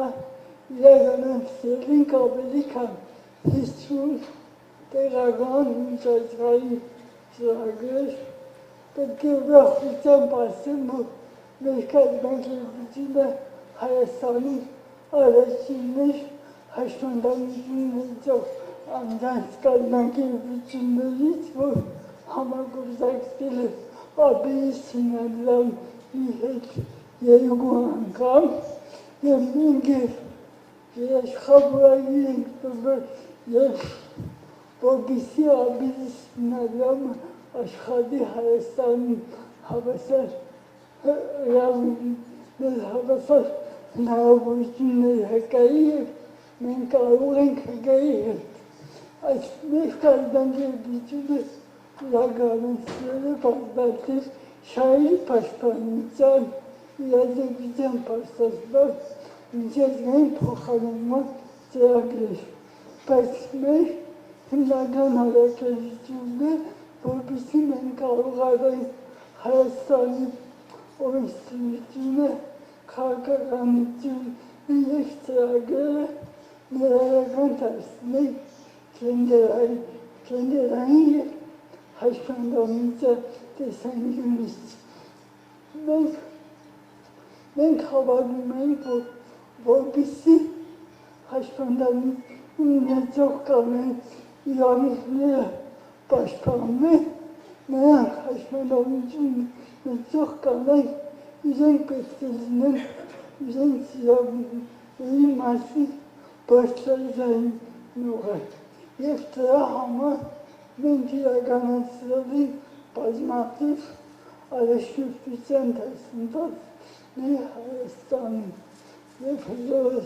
հզորացրել ենք շատ հաշմանդամություն ունեցող կանանց։ Քանի որ խնդիրների շարժում այսօր ես կխոսեմ երեք թեմաներից, մեկը հաշմանդամություն ունեցող կանանց սեռական և վերարտադրողական առողջության իրավունքի մասին է, պետք է ասեմ, որ մեր կազմակերպությունը երևի ամենահամարձակներ և 2013 թվականին Նորվեգիայի դեսպանատան աջակցությամբ մի ծրագիր սկսել, որպեսզի օգնենք, որ հաշմանդամություն ունեցող սեռական կյանքի և վերարտադրողական առողջության մասին բարձրաձայնել, պետք է ասեմ, որ նույնիսկ շատ դժվար պրոցես անցավ, քանի որ նույնիսկ կային մարդիկ, որ քննադատում էին, ասում ենք, ինչ եք անում դուք Հայաստանում այլասերվածություն ենք քարոզում, բայց մենք չհիասթափվեցին, շարունակեցինք մեր գործը, հրատարակեցինք գիրք հաշմանդամություն ունեցող կանանց տարբեր խմբերի համար սեռական կյանքով ապրելու, երեխա ունենալու, ծնողավանման հմտությունների մասին կազմակերպել ենք դասընթացներ բժշկական հաստատությունների աշխատողների համար, ուսանողների համար, սակայն պետք է ասեմ, որ սա քիչ է, սա մի կազմակերպության աշխատանքը չէ, պետք է համակարգային մոդելություն, քանի որ կան բազմաթիվ խնդիրներ ոլորտում, սկսած միջավայրային անմատչելությունից, երբ որ բժշկական հաստատությունները անմատչել են, սարքավորումները անմատչել են, կահավորանքը անմատչել են, կա նաև վերաբերմունքի շատ սխալ վերաբերմունք բժիշկների և այլ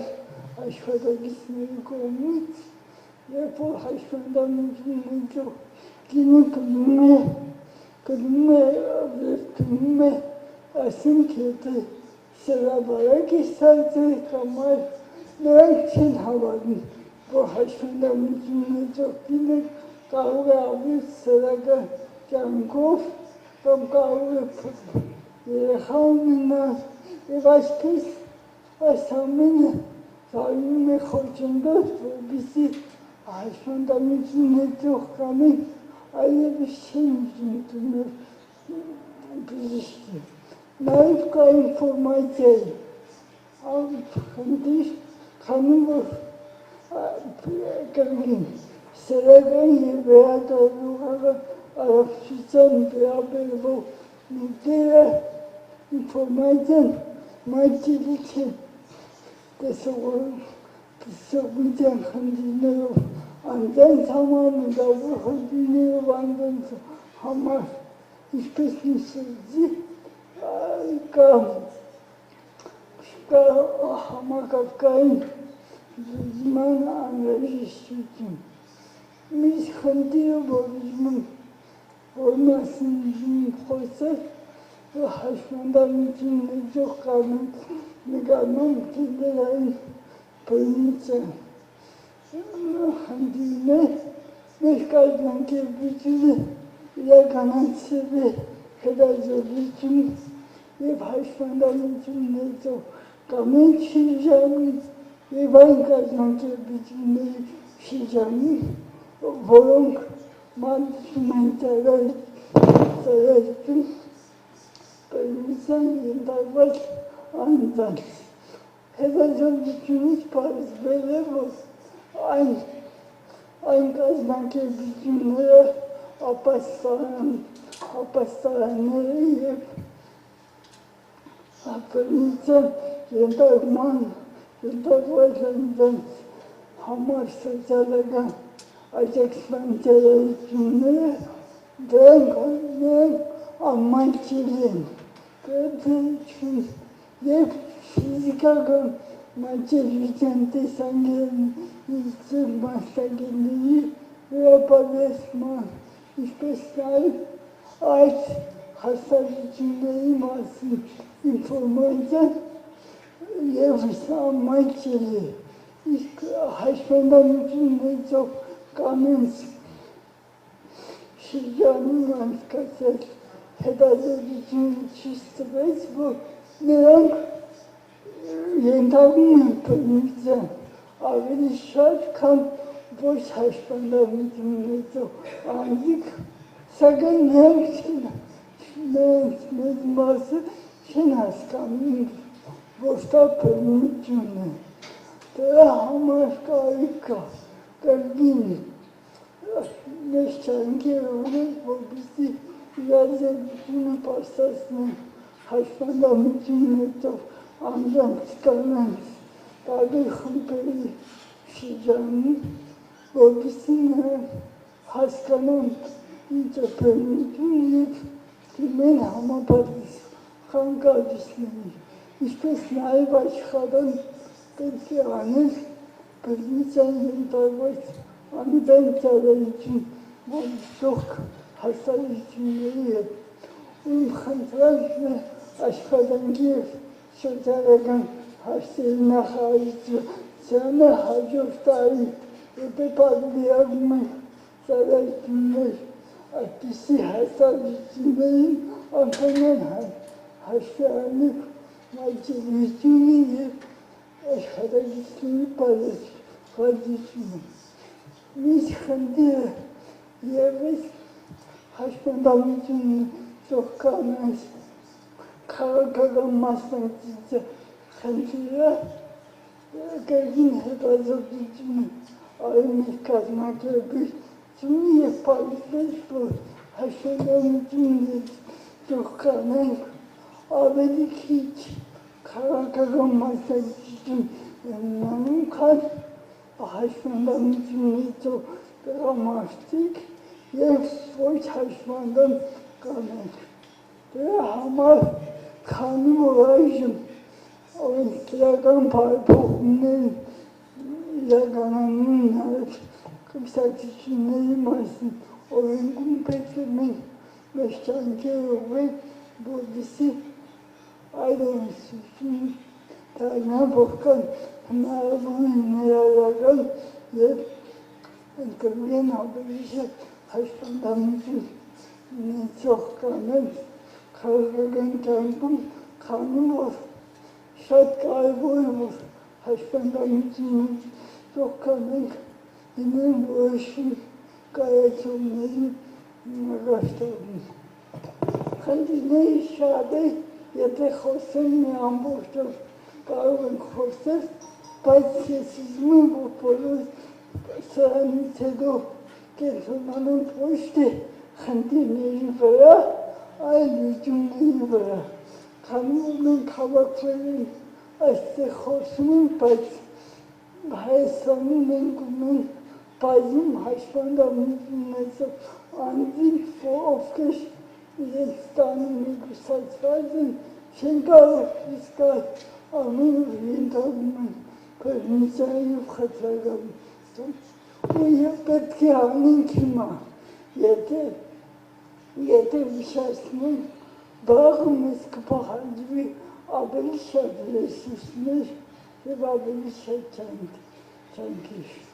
Շնորհակալություն։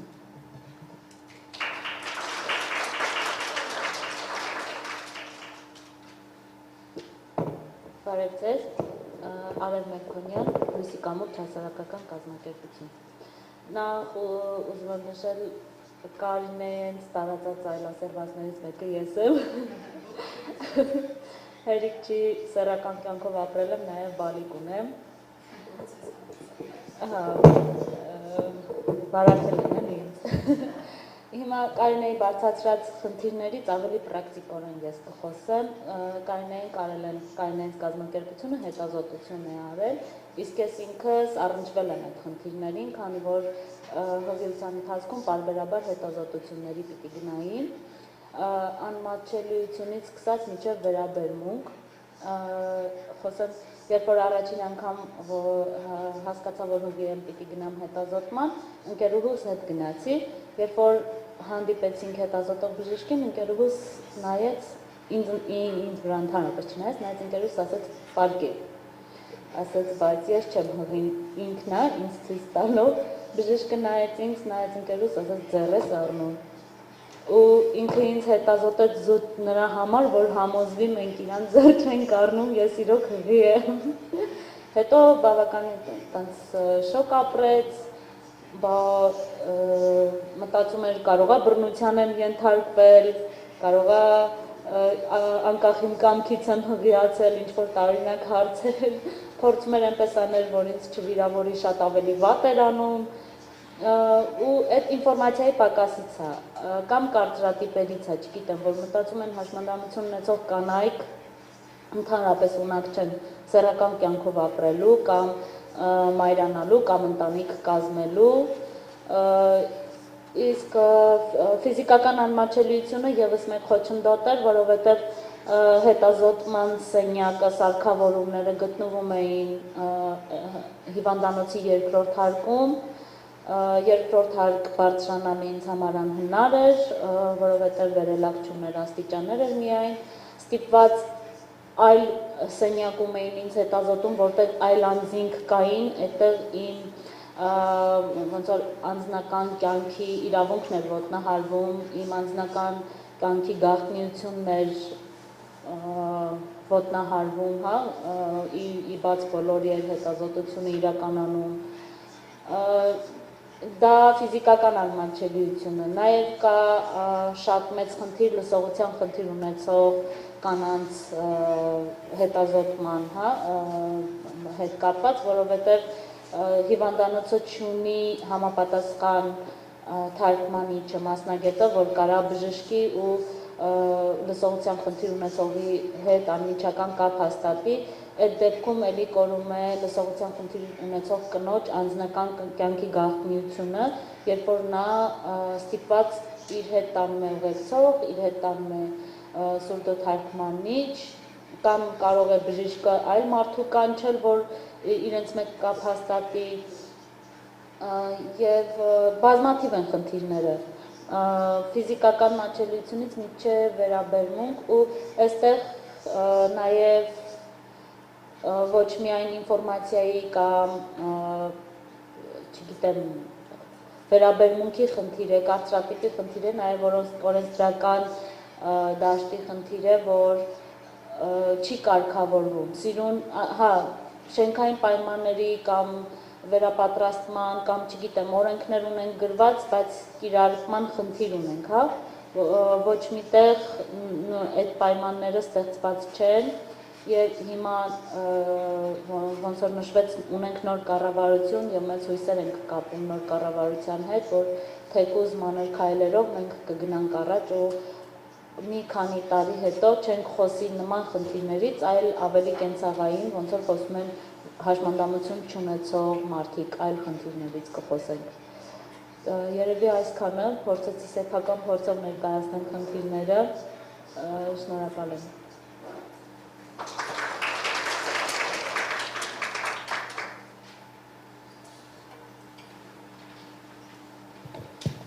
Իրական շատ վատակային ծորից հետո խոստամ եմ, մինչև էտել է ինչ-որ հեշտ է, բայց հիմա ավելի բարդ, ես մի քանի բան էի ուզում ասեի, որ հաշմանդամություն ունեցող անձանց հետ կապված խտրականության կամ կարծրատիպերի մասին մենք բնականաբար հասկանում ենք, տեսնում ենք, հասկանում ենք նաև արդեն բոլորս ոնց որ թե համաձայնել ենք, որ հաշմանդամություն ունեցող կանանց նկատմամբ կա բազմակի խտրականություն, դրա համար կան տարբեր հիմքեր, որ նրանք համարվում են ավելի խոցելի, համարվում են ավելի անպաշտպան կամ ավելի կախյալ ինչ-որ այլ մարդկանցից, նրանց փոխարեն որոշումների կայացումը շատ ավելի հաճախակի է հանդիպում ու հետաքրքիր է, որ արևի մինչև դա մտածում է այն մասին, որ սեռական դաստիարակությունը նաև շատ կարևոր է հենց բռնությունից պաշտպանելու համար ու փաստացի ստացվում է, որ ընկալումը շատ տարօրինակ է, ընկալումը մենք մտածում ենք, որ սեռական դաստիարակությունը պետք է եւ սեռական կյանքով ապրելու համար եւ բռնությունից պաշտպանվելու համար, իսկ այնտեղ արդեն սկսում են մտածել, որ դու ամեն դեպքում երևի թե գիտելիքի չունեիր ու երևի թե հավանական է նաեւ բռնության ես ենթարկվել, այսինքն հետաքրքիր ինչ-որ մոտեցումներով են գալիս մարդիկ, ամեն դեպքում պետությունից ակնկալվող թերևս աջակցությունը ընձենա, որ իրականում պետք է հաշմանդամություն ունեցող կանանց հետ կապված կարգավորումները հայտնվեն բոլոր օրենքներում, ոչ թե առանձին ինչ-որ փաստաթղթերի մեջ, նույն առումով եւ կուսակցությունների մասին օրենքում եւ ընտրական օրենսդրությունում եւ ընդհանուր առմամբ, եթե մենք նայում ենք իրավունքների պաշտպանությանը, ակնհայտ է, որ մեկ իրավունքի պաշտպանությունը իրականում չի կարող երաշխավորել մարդու ընդհանուր կյանքի որակի բարձրացումը, միայն առողջության իրավունքի պաշտպանումը իրականում չի կարող բերել լիարժեք կյանքով ապրելուն, որովհետև հասարակությունը կամ համապատասխան գերատեսչությունները կարող են ընտրել աջակցության այնպիսի ձև, որը իրականում չի նպաստում այդ մարդու ինքնուրույն որոշումների կայացմանը, մասնակցությանը նույն այն ծառայությունների ձևավորմանը, որոնք իրեն տրամադրվում են։ Այսինքն, եթե մենք օրինակ որոշենք, որ առողջապահության նախարարությունը հիասքանչ եւ միակ կառույցը պետք է լինի, որպես զբաղվի հաշմանդամություն ունեցող կանանց առողջական կամ այլ իրավունքների պաշտպանությամբ, նա կարող է որոշել, որ հաշմանդամություն ունեցող կանանց իրավունքներից է բխում անպայման ստերիլիզացիոն։ Հասարակության կարիքներից է բխում անպայման ինչ-որ ձևով մեկուսացումը, իրենց իսկ շահերից, իրենց իսկ անվտանգությունից է բխում, այսինքն պետք է ունենալ համալիր մոտեցում, պետք է ունենալ այնպիսի քաղաքականություն, որը կապահովի հաշմանդամություն ունեցող կանանց մասնակցությանը իրենց վերաբերյալ որոշումների կայացմանը։ Դա իհարկե պետք է լինի ոչ միայն ուղղակի սպոնտան կամ ինչ-որ սպորադիկ հանդիպումներով ու կանայք որպես հիմնականում շուրջն այնքա, հիմնականում կանայք են ու փաստ է, որ հաշմանդամություն ունեցող անձանց իրավունքների պաշտպանությամբ հիմնականում էլի զբաղվում են կանայք կամ նույնիսկ եթե չասենք ֆորմալ առումով կազմակերպություններում ամեն դեպքում հաշմանդամություն ունեցող ընտանիքի անդամները հիմնականում կանանց հոգատության ներքո են հայտնվում ու ստացվում է ինքը դառնում ընդհանուր մի ամբողջականությամբ իր գենդերային մի առանձին խնդիր, որին պետք է անդրադառնալ շատ ավելի համալիր ձևով, քան մինչ այժմ անդրադառնում են։ Այս առումով ուզում էի նշել, որ կա առաջարկություն, որը ոնց որ թե նաև հավանություն է ստանում ազգային ժողովում, որ կուսակցությունների մասին օրենքով լինի ներառականության պարտադիր քաղաքականություն, որով կապահովեն տարբեր խմբերի, այդ թվում հաշմանդամություն ունեցող անձանց մասնակցությունը, այսինքն կուսակցությունները պարտավորված կլինեն ներկայացնել, թե ինչ քայլեր են իրենք ձեռնարկելու, ինչպես են ապահովելու, որպեսզի հաշմանդամություն ունեցող անձին ներգրավված լինեն իրենց աշխատանքներում, ոչ միայն զուտ ընտրացուցակի մակարդակով, այդ պրոցեսում, այլ հենց ընդհանուր կուսակցական կյանքում։ Ինչեր են արվելու մատչելիության ապահովման համար, ինչեր են արվելու ընդհանուր իրազեկման համար, outreach-ի կամ հավաքագրման համար, հա։ Այսինքն սա շատ կարևոր քայլ եմ համարում, թեկուզ համոզված չեմ իրականում, որ կուսակցությունները ձևական կամ ինչ-որ իրարից պատճառած փաստաթղթեր չեն ներկայացնելու, բայց ամեն դեպքում կարծում եմ, որ դա շատ կարևոր է այս դիսկուրսի սկսման համար, որովհետև մենք արդյունքում հասնելու ենք ամեն դեպքում նրան, որ քաղաքականության մեջ նաև հաշմանդամություն ունեցող անձանց, հատկապես հաշմանդամություն ունեցող կանանց մասնակցությունը դիտվելու է որպես ոչ թե բացառիկ ֆենոմեն, այլ օրինաչափություն, ինչպես որ ներկայացվում են հասարակության մեջ։ Հուսով եմ, որ դա կտեսնենք նաև կրթության ամեն դեպքում համընդհանուր ներառականության արդյունավետ իրականացման արդյունքում։ Մինչև մի հետաքրքիր բան եմ մտածում, որ երբ մենք խոսում ենք ընտրական տեղամասերի մատչելիության մասին, որոնց մեծ մասը 90% դպրոցներում են, մեզ ասում են, որ իրենք շատ քիչ են։ Այդ հաշմանդամություն ունեցող անձինք, ովքեր որ կարիք ունեն, ասենք թե կահարտակի, իրենք շատ քիչ են իրենց համար ապավել դժվար, բայց երբ որ խոսում են ներառական կրթության մասին, ասում են այդքան երեխան որտեղ տեղավորել։ Ու պարզվում է, որ հաշմանդամություն ունեցող մարդիկ պարզվում է կան ու շատ են, բայց երբ որ պետք է ինչ-որ բան անել կամ այսինքն նույն հարցի վերաբերյալ մոտեցումները սկսում են տարբերվել, հա, մեկ ասում են դա անարդյունավետ ծախսը, որտեղ քչերին է վերաբերում, մեկ էլ ասում են, որ շատ մեծ ծավալի մարդկանց է վերաբերվում ու չգիտենք ինչպես լուծել։ Այստեղ բնականաբար պետք է սինխրոնացում լինի ընդհանուր առմամբ կառավարության գործունեության մեջ ու ընդհանուր մոտեցումը կարծում եմ պետք է լինի առաջնահերթ հնարավորությունների ստեղծումը։ Այսինքն մենք կարող ենք չօգտվել այն հնարավորություններից, որը մենք ունենք, բայց այդ հնարավորությունները պետք է ունենանք։ Մարդը ցանկացած հաշմանդամություն ունի թե չունի, կարող է ընտրել ինքը ապրում է սեռական կյանքով թե չի ապրում, բայց ինքը չպետք է լինի զրկված դրանից։ Մարդը կարող է որոշել ինքը գնում է ընտրության թե չի գնում, բայց չպետք է լինի զրկված դրա հնարավորությունից, այլ ընդհակառակը պետությունը իր պոզիտիվ պարտականությունները պետք է իրականացնի այս ամեն ինչը ապահովելու, հասարակությունը պետք է լինի դրա նախագծման փուլից սկսած մինչև մոնիտորինգի իրականացման մասնակիցը եւ կարծում եմ, որ միայն այս դեպքում մենք ունենանք իրականում ընդհանուր առմամբ ծառայությունների մեջ ավելի զգայունություն ու ավելի ներառականություն։ Երևի թե այսքանը հարցեր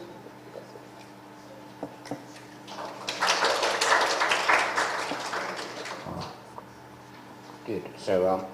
we were very expedient with time, so we now have some time before lunch.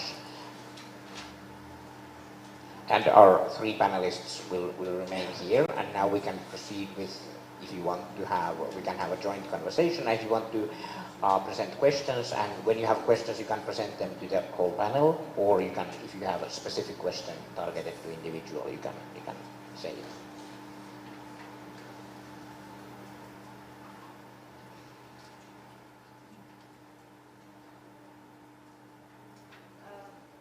Okay, yeah.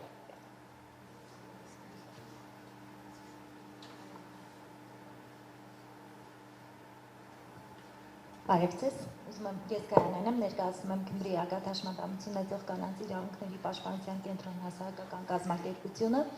Ուզում եմ շնորհակալություն հայտնել նախ այս միջոցառման կազմակերպման համար։ Անչափ կարևոր է խոսել այն խնդիրներից, որոնց բախվում են հաշմանդամություն ունեցող անձինք մեր երկրում եւ միասին փորձել լուծումներ գտնել եւ այն ուղիները, որոնցով մենք կարողանանք կառուցել ոչ խտրական եւ ներառական հասարակություն։ Շնորհակալություն նաև մեր բանախոսներին անչափ կարևոր հարցեր վերհանելու համար եւ ամենակարևորը, որ մենք կարողանանք հասկանալ, որ մենք ամեն ինչ պետք է անենք, որ լինի ցանկացած քաղաքականության եւ որոշումների կայացման process մասնակցային։ Այսինքն ինչպես նշվեց, եթե ինչ-որ մի ոլորտում բարեփոխումներ են կատարվում կամ օրենսդրական նոր առաջարկություններ են ներկայացնում, եւ որոշում են կայացնում հաշմանդամություն ունեցող անձանց մասին, ինչ որ փոփոխություններ իրականացնելու, դրան անպայման մասնակցել թե հաշմանդամություն ունեցող անձինք, թե կանայք եւ այն մարդիկ, ովքեր որ անցել են այդ ամենի միջով։ Եվ Վարդինեին նշած այդ օրինակը շատ բառ էր, երբ որ առողջապահության թեկուզ նախարարությունը որոշի ինչ որ կանխարգելել ինչ որ բան ստերիլիզացնելու միջոցով, եւ դա մի փոքր կարող է կատակ հնչել կամ ծաղրական սարկազմով, բայց այդ մասին մեր նախորդ կառավարության հետ հանդիպման ժամանակ ես հիշում եմ, որ այս մասին խոսվել է, որ իրենք ասում էին կանխարգել ենք հաշմանդամությունը, իրենք որոշում էին, որ կարելի է վաղ խղճության շրջանում, եթե որոշում է, որ հաշմանդամություն ունեցող բալիկ է ունենալու մայրը, հենց այդ փուլում կարելի է հեռացնել եւ սրանով կանխարգել։ Այսինքն այս խնդիրների վերհանումը եւ խոսել այս ամենի մասին մեզ թույլ է տալիս, որպեսզի մենք հասկանանք, տեսնենք, որ կա խնդիրը եւ մենք պետք է միասին այդ լուծումները կարողանանք առաջարկել։ Եվ չգիտեմ, ես շատ կարելի ասել դրական եմ այս մասով շատ տրամադրված եւ համոզված եմ, որ հենց այսօրվանից այդ ամենը անելու Պարակայում մենք կարողանանք շատ տարիներ անց արդեն ունենալ դրական փոփոխություններ բոլոր ոլորտներում եւ անհնարին ոչինչ չկա, փոփոխությունները միանգամից չեն կարող լինել, բայց երբ որ ասում ենք փոփոխություն, դա պետք է լինի բոլորի համար, բոլոր չներառված խմբերի համար եւ հասարակության բոլոր շերտերի համար։ Շնորհակալություն։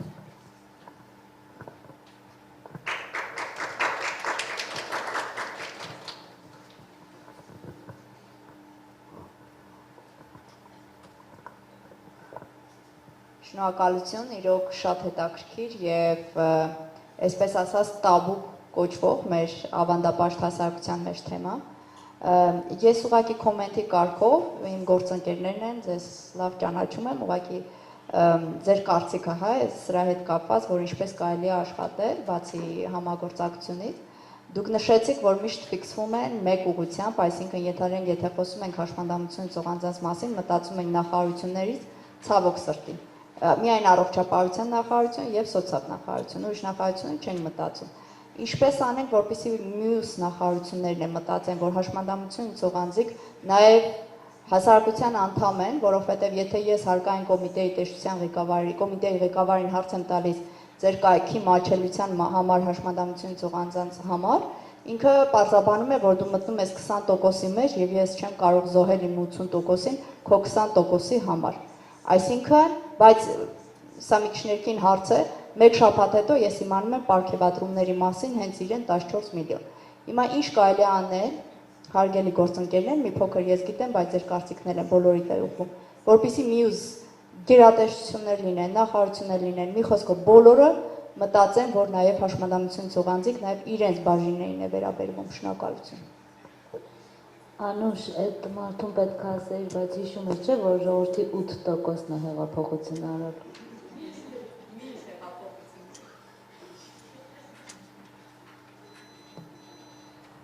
Իսկ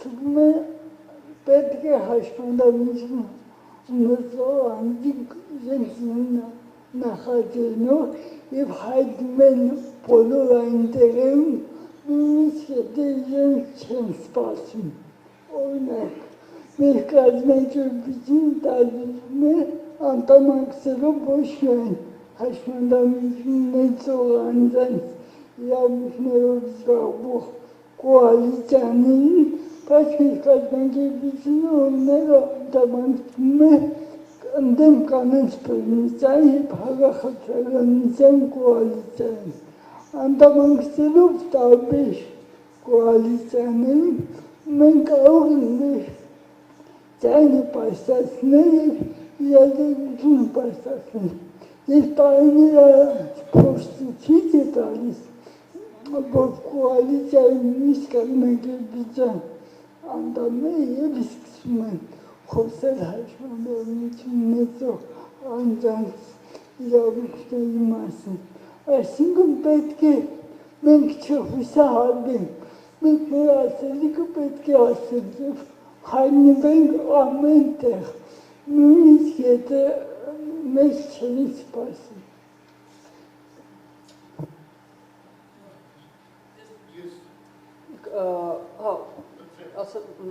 Ուղղակի ուզում եմ ասել, որ իրականում ինձ թվում է ժամանակի խնդիրը այն, որ կընկալվի, որ տարբեր գերատեսչությունների հետ կապ ունեն, որովհետև մենք պետք է հիշենք, հա, հաշմանդամություն ունեցող մարդիկ ընդհանրապես տարբեր են։ Այնպես չի, որ մի տեսակի են, մի կարիքներ կամ ինչ-որ բան, հա, դրա մասին ու ըստ այդմ այդ կարիքները միայն ինչ-որ մի գերատեսչություն են ուզում, եթե մենք խոսում ենք հաշմանդամություն ունեցող աշակերտի մասին, ինքը ունի կարիքներ, որոնց պետք է բավարարի երկարամնով նախարարությունը։ Եթե ինքը զբաղվում է ինչ-որ արդյունաբերությամբ, գյուղատնտեսությամբ կամ բան, համապատասխան նախարարություն, եթե ինքը ներգրավված է նույն ԱԻՆ-ում կամ տարբեր կառույցներում, ինքը կարող է ներգրավված է առողջապահությունում ոչ թե որպես պացիենտ, այլ որպես բուժաշխատող, այդ դեպքում կա այլ մոտեցում, հա, այսինքն հաշմանդամություն ունեցող անձանց, երբ որ մենք չենք նայում որպես ծառայությունների միայն ծառայություններ ստացող ինչ-որ համատար միավոր, այս դեպքում միատար միավոր, մենք իրական տեսնում ենք, հաշմանդամություն ունեցող կանայք տարբեր են իրենց սեռականությամբ, տարբեր են իրենց կարիքներով, տարբեր են իրենց զբաղվածությամբ, տարբեր են իրենց նախապատվությամբ, ապագա կյանքի եւ այլն հետ կապված, տարբեր են իրենց կարողություններով, բնականաբար մենք ունենք շատ մեծ սպեկտր մարդկանց, որոնց առանձին կարիքները փաստացի շատ նման են իրականում, այսինքն իրենց առանձնահատկությունները հանդերձ նրանք բավականին նման են հասարակության մյուս անդամների կարիքներին, որոնց բնականաբար այդ գիտակցությունը պետք է պատասխանի, այսինքն եթե դու կոնկրետ, հա, հաշմանդամություն ունեցող կին ես, որ զբաղվում է ձեռնարկատիրությամբ, բնականաբար շատ ավելի շատ կառույցներ պետք է հասկանան, թե ինչքանով են իրենք պատասխանատու քո գործունեության իրականացման պետական աջակցության համար, կամ պետական աջակցության չէ, նույնիսկ նաև պետական վերահսկողության այս դեպքում, եթե հարկային մարմինների մասն ենք խոսում։ Այսինքն այստեղ միատար չտեսնելը երևի թե ամենաառաջնային բանն է, որի դեպքում մենք չենք ունենա նույն այդ միաչափ մոտեցումը խնդիրների լուծմանը, կամ ընդհանրապես պատկերացնել, որ միայն խնդիրների մասն է խոսքը։ Որպես այդպիսի մի հատ լրացում անեմ ու անցնենք հաջորդ հարցին։ Եվ որտեղ էլ որ չբարձրաձայնենք կամ բարձրաձայնենք մեր խնդիրները կամ մեզ մատուցվող ծառայությունները, մեր մեսիջը մեկը պետք է լինի։ Մեզ չդիտարկեն որպես շահառու։ Մեզ դիտարկեն օրենքի տեսանկյունից, մենք լիարժեք քաղաքացիներ ենք, մենք ուղղակի շահառուներ չենք։ Շնորհակալություն։ Տեսեք, քանի որ հնարավորություն կար արտահայտելու եւ արտահայտել շան բան չէ, ես ուզում եմ մի փոքր վերադառնամ այն հարցերին, որ քննարկում է, օրինակ կարծրատիպերի մասին խոսվեց եւ խոսվեց, որ այդ տեսեք արտադրվել է հաշմանդամի կողմից կամ թխվել է կամ պատրաստվել է, մենք պետք է հիշենք, որ տարբեր կարծրատիպեր կան։ Մյուս կարծրատիպը դա հաշմանդամություն, դրա հակառակն է կա, հաշմանդամությունը օգտագործելով այդ արտադրանքը գովազդելը, կամ հաշմանդամություն ունեցող երեխայի տվյալները օգտագործելով գումարների, սրանք շատ զգայուն նուրբ բաներ են, հարցեր են, որոնց շուրջ պետք է նաև շատ ուշադիր եւ հետևողական լինել։ Նույնը, այո, համաձայն եմ մի տեսակ ստեղծվել է իրավիճակ եւ դա տարիներից եկած խնդիր է, երբ որ տարբեր գերատեսչություններում երբ որ խոսում ես կամ ինչ որ զանգում ես միայն հաշմանդամություն բառը լսելուց ծոցապ նախարարության համարն են տալիս։ Սա մետագույն խնդիր է, ուր ուզում եք զանգեք նախարարություններից առաջի բառը լսելուց ուղղորդումը չնայած որ հենց իրենց կարգավորման ոլորտում է։ Սա մետագույն խնդիր է, որ մենք ունենք եւ սրա լուծումն է ինչ որ երևի երկար ժամանակ պետք է անցնենք։ Մյուս կարծրատիպը էլի կապված է, տեսեք, ԱԻՆ-ը բազմաթիվ հաշմանդամություն ունեցող անձանց ծայրակով տեղաշարժող ընդունեց քոլ ցենտրում աշխատանքի, չէ, եւ օրինակ մեր շենքում մի մարդ երբ որ դե ասեց հագիտեմ աշխատում ես, ԱԻՆ-ում ես, չէ, այսինքն եթե ծայրակով ես տեղաշարժում ու ամեն առավոտ գնում ես երեկոյան վերադառնում, դե հաշմանդամություն, բայց իրականում մարդի նույնը երբ որ մարդիկ փորձում էին ԱԻՆ-ում տեղավորվել, զանգում են, բա ես հաշմանդամություն ունեմ, ես ինչ մասնակետն եմ բան, հաճվայ չէ, որ ծայրակով եմ ձեզ հետաքրքիր չէ, ասենց այդ իրավիճակները, որ տեղի անելու մեր իրականությունում, հա, եւ մյուսը, հա, էլի կարծրատիպային բանից դա երկու զուգահեռ ծայրահեղությունները, որ հերուսացման, հա, երբ որ եթե հաշմանդամություն ունեցող եւ սրանում շատ հաշմանդամություն ունեցող մարդիկ են մեղավոր, որ ովքեր իրենց հերոսի բանում տեղավորվել են, հա, եւ հակառակը անկարողության սա էլ այսինքն նույն հասարակությունը միարժեք չի ընդունում եւ տարբեր կարծրատիպեր կան եւ երկու տեսակի հարցերներ գնում են եւ շատ կարեւոր է այո հնչեց տեսակել որ պետք է բոլոր տեղերը լինել եւ որպես կազմակերպություն եւ որպես անհատներ որտեղ երբ որ հաշմանդամություն ունեցող անձինք տեսանելի չեն երբ որ չեն տեսնում երբ որ չեն դա այսինքն նաև կրթության, նաև տեսանելիության խնդիրներ կա։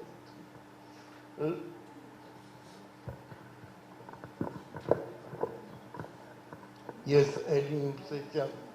ասելիք ունեմ, հիմա չեմ ասի, բայց իմ ձայնը էլի կճաշակի։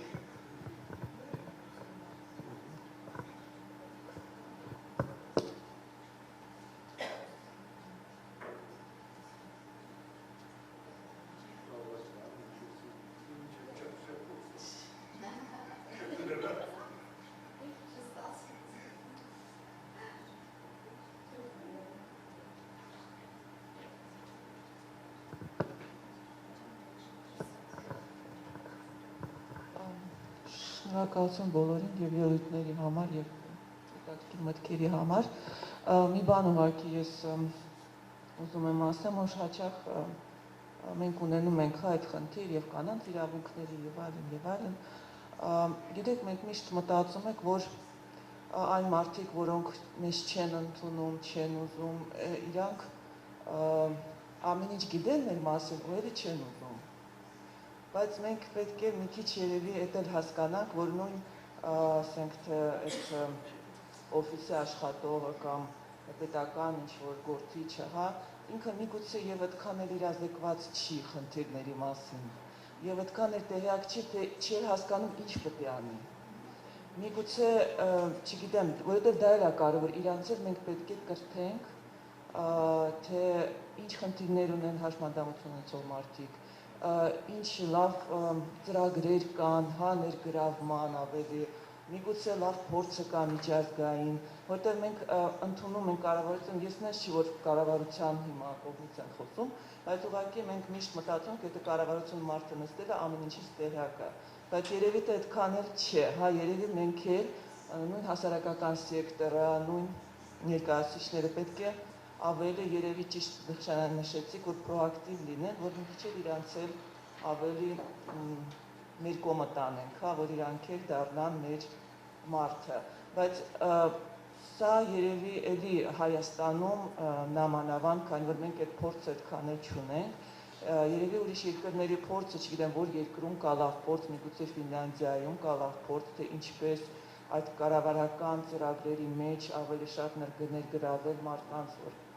հաշմանդամություն ունեցող մարդկանց, որպեսզի իրանց ձայնը ավելի լավ լսվի, ավելի ճիշտ ծրագրերը ձևավորվեն, ավելի ճիշտ աշխատեն, չգիտեմ, նույն պետականի անձը, որը նստած այդ հարկային հա կոմիտեում հասկանա, հա թե ինչի է դա այդքան կարևոր եւ ինչ պետք է անի, որպեսզի իր սայթը իրոք հասանելի լինի, հա, մարդկանց, որովհետև կարող է ինքը չի հասկանում ինքը ինչ պետք է անի դրա համար։ Միգուցե այդպես էլ կարելի է ավելի, չգիտեմ, կոնստրուկտիվ երևի մտածել, ինչ-որ ճանապարհներ գտնել դրա համար ավելի համագործակցության երևի։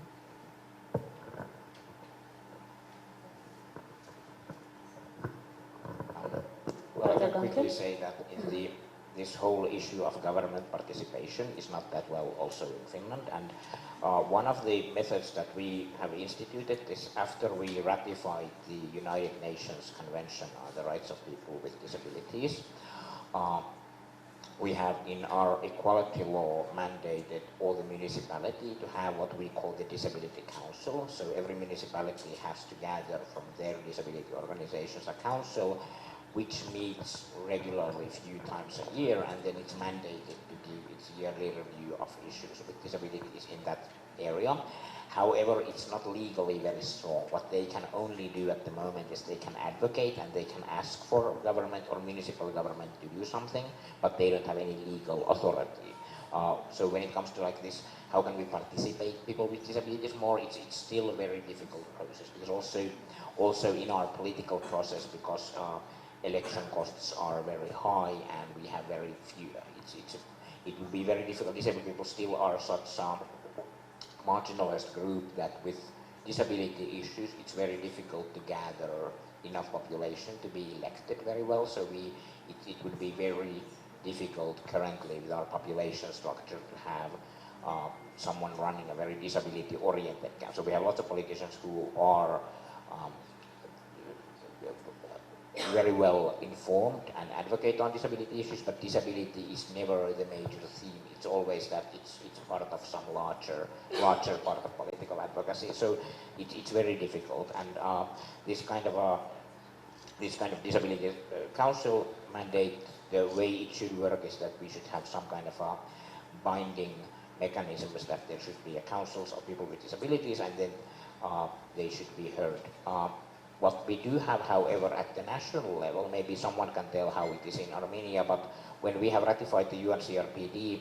we have this mechanism, and this mechanism is in the Ombudsman Office and in the Ministry of Justice that monitors how they develop this, how do you follow the UN Convention. So maybe if someone knows also that how this is done in Armenia.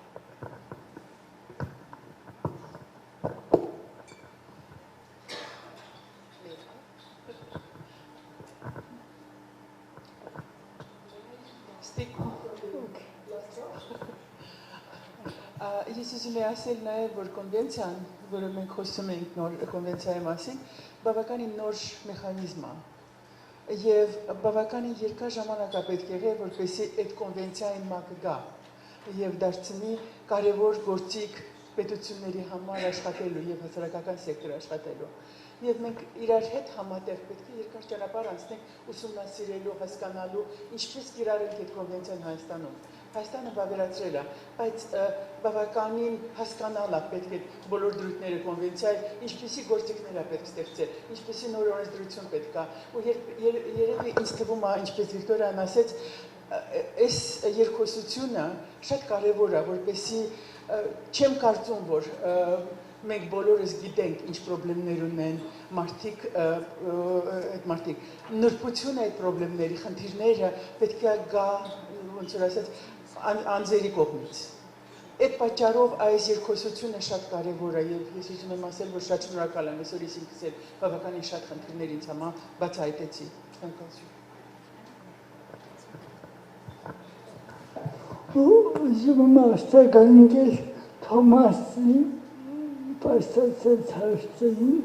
մենք Հայաստանում ևս ունենք աշխարհայինի և սոցիալական հարցերի նախարարությունից ունենք հաշմանդամություն ունեցող անձանց իրավունքների հանձնաժողով և այնտեղ բոլոր ևս խորհրդատվական բնույթ է կրում և իրավական միշտ ունի։ Մեր քաղաքապետարներում ևս մենք ունենք կրկին հաշմանդամություն ունեցող անձանց իրավունքների հանձնաժողով և մարզպետարներում բոլոր խորհրդատվական բնույթ են կրում։ Եվ ինչպես դուք նշեցիք, այժմ ևս մեր Հայաստանի հաշմանդամություն ունեցող անձանց իրավունքների մասին կոնվենցիայի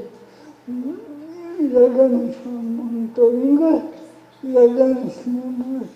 մի մարդու պաշտպանությունը, սակայն մենք մի քիչ չենք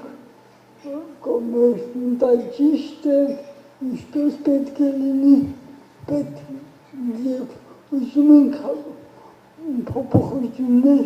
մտնել մարդու իրավունքների պաշտպանի օրենքում, որպեսզի ստեղծվի նաև հատուկ հանձնաժողով։ Հետո ուզում եմ արձագանքել մեր գործընկերուհու անկողից, որ ասիկ մենք պետք է իրազեկություն պարտացնենք, այո, իրազեկությունը պարտացնելը հեշտ է և հնարավոր է, բայց մեր կողմնության պրակտիկայում ես այսպես հասկացել եմ, որ վերաբերմունքը փոխելը շատ դժվար է։ Նույնիսկ այն դարքատած երկրներում, Ամերիկայում, Կանադայում, Եվրոպայում մեծ ջանքեր են անում, ճիշտ է իրազեկությունը պարտացվում է, բայց կրկին վերաբերմունքը չեն փոխում։ Կրկին իրենք նայում են հավատացել եմ այստեղ բոլորն էր հաշմանդամություն ունեցող, չունեցող անձիկ մեզ գիտեք, իրազեկեք մեր իրավունքներից,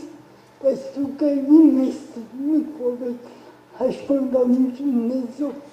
անձ։ Ուղղակի իմ խորհուրդը հաշմանդամություն ունեցող ընկերներին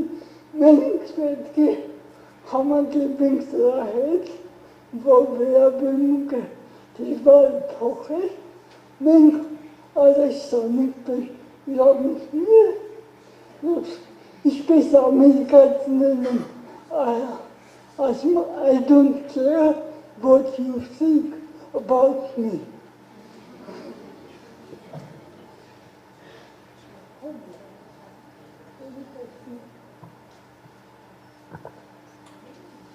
Շատ շնորհակալություն ձեր փորձի եւ այդ անցած ուղու մասին կիսվելու համար։ Շատ կարևոր են նման հանդիպումները, որպեսզի այն հարցերը, այն խնդիրները, որոնց հետ առնչվում եք, կարող բարձրաձայնեք մյուսները լսեն։ Ինչի արդեն նշվեց, որ կա այդ տեղեկատվության պակաս, այսինքն միշտ չէ, որ մարդ ամեն ինչ գիտի եւ պատկերացնում է այդ անցած ուղին, խնդիրները։ Շնորհակալություն Կարինեին, որ անդրադարձավ նաև վերաբերմունքի հարցին եւ նաև նախորդ պանելիստները խոսեցին այդ հաշմանդամության տեսակների առանձնահատկությունների մասին եւ Հայաստանում եւ Ֆինլանդիայի փորձից։ Այո, վերաբերմունքը շատ դժվար է փոխել եւ հիմա մեզ մոտ հասարակության մեջ կա մի ստերեոտիպ, այսինքն տարբեր է վերաբերմունքը ֆիզիկական հաշմանդամություն ունեցող անձանց եւ մտավոր հաշմանդամություն ունեցող անձանց նկատմամբ։ Նման ուսումնասիրություններ պարբերաբար արվում են եւ ուսումնասիրությունները վստահ եմ, որ շատերը այստեղ ներկա գտնվողները տեղյակ են, որ մասնակիցների մեծամասնությունը ընդունում է, որ դպրոցում իր երեխայի հետ կարող է ընկերը կամ դասարանում մեջ ընդգրկված լինի ֆիզիկական հաշմանդամություն ունեցող երեխա, բայց երբ հարցը վերաբերվում է մտավոր ինտելեկտուալ հաշմանդամության մասին, ապա շատ ավելի քիչ տոկոսն է հանդուրժում, որ իր երեխայի հետ նույն դասարանում կարող են լինել այդ երեխաները։ Բայց ինչից է դա գալիս։ Դա եւ տեղեկատվության պակասն է, բայց նաեւ դա աջակցության մեխանիզմների պակասն է, որի մասին խոսեց Տոմասը։ Այսինքն, եթե մենք ուզում ենք ներառում, եթե մենք ուզում ենք տեսնել, ես սկսեմ երեխաներից, որովհետև կյանքը սկսվում է 0-ից երեխաներից, եթե մենք ուզում ենք տեսնենք երեխաներին մեր հետ, մենք ուզում ենք տեսնենք երեխաներին իրենց ընտանիքներում, ուզում ենք տեսնենք երեխային մանկապարտեզում, դպրոցում, հետո անկախ կյանք վարելիս, մենք պետք է կարողանանք այդ աջակցող մեխանիզմները համապատասխան աջակցություն տրամադրել։ Առանց դրա այդ վերաբերմունք փոխելը շատ ավելի դժվար է լինում։ Իսկ աջակցության մեխանիզմներ ստեղծելը եւ անհրաժեշտ ծառայությունները ստեղծելը հնարավոր չէ անել մի ոլորտի շրջանակներում, արդեն մի քանի անգամ նշվեց, որ սոցիալ նախարարությունը առաջատարն է եւ կարծես թե հիմնական բեռ կրողն է, բայց սոցիալ նախարարությունը մենակ ոչինչ շատ բան, այսպես ասեմ, համապարփակ չի կարողանա անել, եթե իր կողքին կանգնած չլինի առողջապահության նախարարությունը եւ հիմա բազմիցս անգամ բարձրաձայնվեց այդ ռեպրոդուկտիվ առողջության առնչվող հարցերը, բայց մինչ այդ գալը նաև մենք ունենք 0-ից 3 տարեկան, երբ վաղ հայտնաբերումը շատ կարևոր է։ Գիտականորեն բազմիցս հաստատված է, որ կյանքի վաղ տարիքը առավել կարևոր է երեխայի զարգացման համար, հատկապես մտավոր եւ վերականգնողական եւ աբիլիտացիոն ծառայությունների համար։ Ինչի եմ դա շեշտադրում, որովհետեւ երբ որ երեխաները արդեն գալիս են դպրոց, այդ մանկապարտեզը ցավոք սրտի ի տարբերություն Ֆինլանդիայի փորձից մեզ մոտ անվճար է միայն Երևան քաղաքում։ Մարզերում ծնողները ստիպված են վճարել, շատ տեղերում չկան նախադպրոցական հաստատություններ, գյուղական վայրերի մասին եմ խոսում։ Իսկ մարզերում անգամ եթե կա նախադպրոցական հաստատություն, ծնողը պետք է վճարի։ Եվ միշտ չի, որ ծնողը ի վիճակի անգամ այդ փոքր գումարը վճարի։ Այդ ամենի արդյունքում երեխան մտնում է դպրոց 6 տարեկանում, արդեն կորցրած իր այդ կյանքի կարևոր հատվածը, որը շատ կարևոր է իր հետագա կյանքի զարգացման համար։ Այսինքն այն ինքը, ինչ կարող էր հասնել այս տարիքում, հատկապես ես խոսում եմ զարգացման հապաղում եւ հաշմանդամություն ունեցող երեխաների մասին, որովհետեւ եթե վերականգնողական ծառայությունները եւ աբիլիտացիոն ծառայությունները ուղղված են լինում այդ տարիքում, երեխան ավելի բարձունքների է հասնում, կարողանում է ռեալիզացնել իր մաքսիմալ պոտենցիալը։ Դրա համար շատ կարևոր է սկսել առողջապահություն, սոցիալ կրթություն, եւ իհարկե եւ տարածքային նախարարությունը, եւ մնացածը, եւ մատչելիությունը, եւ տեղեկատվությունը, որ մատչելի լինի։ Այ Անուշը նշեց, Դորան էլ անդրադարձավ այդ հարցին, որ երբ որ հարցը բարձրացնում, որ կայքը պետք է լինի մատչելի, ասում են ինչի 20%-ը։ Իրականում չեմ պատկերացնում, թե ինչ է պետք անել, որ կայքը մատչելի լինի։ Շատ բաներ պետք չի։ Ուղղակի քանի որ չկա նման տեղեկատվություն, մարդիկ չեն էլ պատկերացնում ինչ լինի։ Դրա համար բարձրաձայնելով այս հարցերը, տարբեր ոլորտներում, տարբեր մակարդակներում թույլ կտա ավելի ճիշտ հասկանալ եւ գտնել ճիշտ ուղիները։ Շնորհակալություն։ Եթե կարելի է ուղղակի մի նկատառում, եթե կրթությունից ենք խոսում, հաշմանդամություն ունեցող կամ զարգացման հապաղում ունեցող երեխաների համար, ես այդքան էլ լավ չեմ պատկերացնում առողջապահության նախարարությունը այստեղ ինչ պիտի անի, որովհետև կրթության նախարարությունը պիտի օրենքով ապահովի երեխայի թեկուզ հենց աջակցման պրոցեսը, ուսուցչի օգնականի ինստիտուտը զարգացնի, սոցնախարարությունը եթե ինչ-որ անելիքներ ունի, բայց առողջապահության նախարարությունը եթե մտնի դպրոց, էլի մենք կվերադառնանք բժշկական մոդելին հաշմանդամության։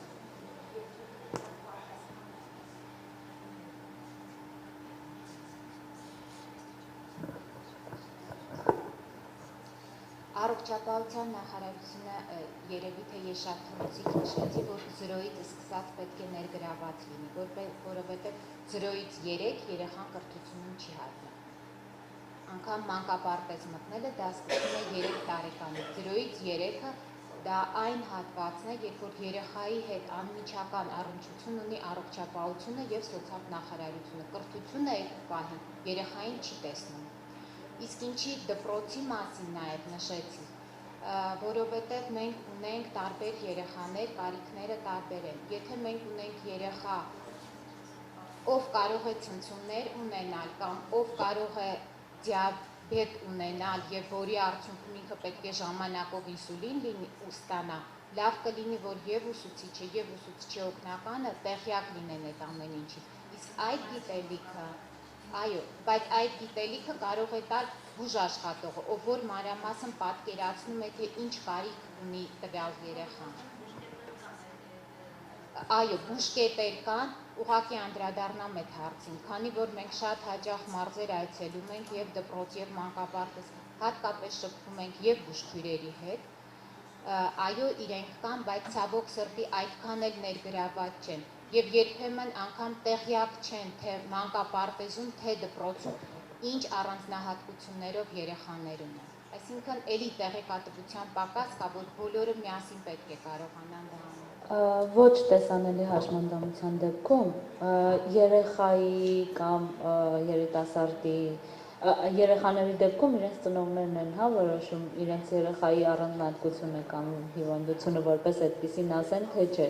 Բայց հա, ես համաձայն եմ, որ էպիլեպսիայի կամ այնպիսի առանձնահատկությունների դեպքում, որ բժշկի կամ բուժքորյան միջական միջամտությունը անհրաժեշտ է, թեկուզ միայն այդ մակարդակում, երկխոսության մակարդակում իմանան։ Այդ ուրիշ հարց է։ Ես ռեաբիլիտացիայից էի խոսում, որ ընդհանրապես ես դեմ եմ, որ դպրոցում ռեաբիլիտացիա մտնի կամ դպրոցում չի կարող մտնի։ Ու մի բան է ռեաբիլիտացիային անդրադառնամ, որովհետև մեզ մոտ ռեաբիլիտացիա ասելուց միանգամից հասկանում ենք բժշկական, բայց երբ որ անդրադառնանք այլ երկրների փորձին, ես նաև Տոմասին կդիմեմ այդ խնդրանքով, որովհետև ռեաբիլիտացիա ինքը զուտ բժշկական չի։ Լոգոպեդի հետ աշխատանքը դա նույնպես աբիլիտացիա ու ռեաբիլիտացիա, եթե դու այդ մարդու մոտ այդ կարողությունը զարգացնում ես կամ կորցրածը վերականգնում։ Այսինքն ռեաբիլիտացիան մի կապ է բժշկության հետ։ Դա եւս մի խնդրանք, շնորհակալ։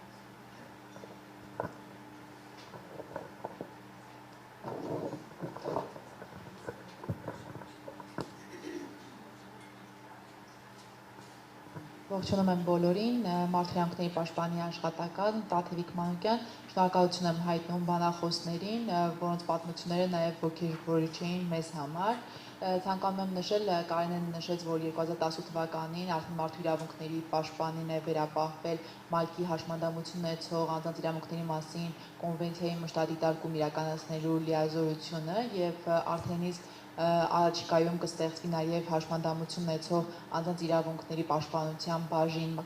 մարդու իրավունքների պաշտպանի աշխատակազմում։ Նշեմ, որ մենք ակտիվ համագործակցում ենք հենց հասարակական կազմակերպությունների հետ ու նրանց փորձը մեզ համար շատ կարևոր է, որոնք ովքեր հենց անձամբ անմիջական կապի մեջ են հաշմանդամություն ունեցող անձանց խնդիրների հետ։ Նշեմ, որ մարդու իրավունքների պաշտպանը մշտապես պարբերաբար իրականացնում է այցեր նախադպրոցական ուսումնական հաստատություններ, ինչպես նաև հանրակրթական ուսումնական հաստատություններ, ինչպես նաև մանկատներ, այնտեղ որտեղ երեխաներ են եւ անցած տարի հենց Ֆինլանդիայի կառավարության աջակցությամբ մարդու իրավունքների պաշտպանը ծրագիր իրականացրեց հենց մանկապարտեզներում եւ դպրոցներում այցելեցին 200 ուսումնական հաստատություններ, որոնք ուղղված են ջրի եւ սանիտացիայի վերաբերյալ մշտադիտարկում իրականացնելուն եւ այնտեղ մենք հատուկ ուշադրություն դարձրեցինք հաշմանդամություն ունեցող անձանց կարիքներին, արդյոք դպրոցներ եւ մանկապարտեզների սանհանգույցները հարմարեցված էին նրանց համար, թե ոչ, եւ իրոք խնդիրը լուրջ էր, քանի որ թվերով կասեմ 121 հաստատությունից միայն 8 հաստատություններ, որ սանհանգույցները հարմարեցված էին, մանկապարտեզների դեպքում ավելի վատ վիճակ էր, երևի մի 2-3 հաստատություններ, այն էլ նոր կառուցված, որ հարմարեցված էր հաշմանդամություն ունեցող երեխաների համար, որը իրոք լուրջ խնդիր էր, սա ոչ միայն անդրադառնում է հենց երեխաների առողջության վրա, այլ նաև ինչու՞ չէ կրթության իրավունքի, դաստիարակության եւ այս նպատակով մարդու իրավունքների պաշտպանը հատուկ զեկույց մշակեց, ներկայացրեց իրավասու պետական մարմիններին, ոչ միայն խնդիրներն են ներկայացվել, նաև միջազգային փորձը եւ հստակ առաջարկություններ կառավարությանը, պետական մարմիններին, որոնք պետք է քայլեր ձեռնարկեն։ Նշեմ, որ նախագծերը, օրենքի նախագծերը, որոնք մշակվում են, մշտապես գալիս են մարդու իրավունքների պաշտպանին կարծիքի եւ մարդու իրավունքների պաշտպանը նախագծերը ուսումնասիրելիս առաջին հերթին ուշադրություն է դարձնում հենց արդյոք դրանք հաշմանդամություն ունեցող անձանց մասնակցությունը ապահովել է այդ նախագծերի մշակման արդյունքում, թե ոչ, առավել եւս եթե դրանք վերաբերվում են հենց նրանց։ Եվ այս նպատակով իրոք մենք եւս, ինչպես եւ դուք, կարևորում ենք իրազեկման աշխատանքները, այս փուլում նշեմ, որ մարդու իրավունքների պաշտպանը այժմ իրականացնում է ներառական կրթության իրավունքի վերաբերյալ արշավ, որի ընթացքում հենց երեխաներին ենք մասնակից դարձրել, հենց շահագրությունների մրցույթ ենք հայտարարել, որոնք որպեսզի իմանանք ինչպես են երեխաները ընդհանրապես ինչ պատկերացում ունեն ներառական կրթության վերաբերյալ եւ իրենց հենց պատմություններով կիսվեն, որոնք ոչ միայն երեխաների շրջանում ոգևորիչ կլինեն, այլ նաեւ հենց հասարակության ընդհանուր շրջանում։ Երևի թե այսքանը եւ կցանկանայի շնորհակալություն հայտնել բոլոր հասարակական կազմակերպություններին, որոնք իրոք լուրջ դեր ունեն մեզ համար։ Շնորհակալություն։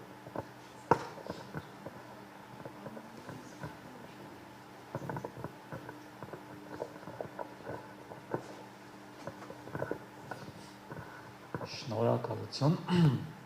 Կրկին ողջույն։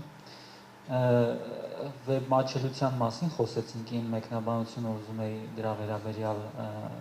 տրամադրել։ Վերջերս մի հանդիպման շրջանակներում խոսում էի հայ ծրագրավորողներից մեկի հետ եւ վեբ մատչելիության մասին եւս զրուցեցինք։ Պարզվեց, որ մեր ծրագրավորողները եւս շատ հրաշալիորեն տեղյակ են վեբ մատչելիությունից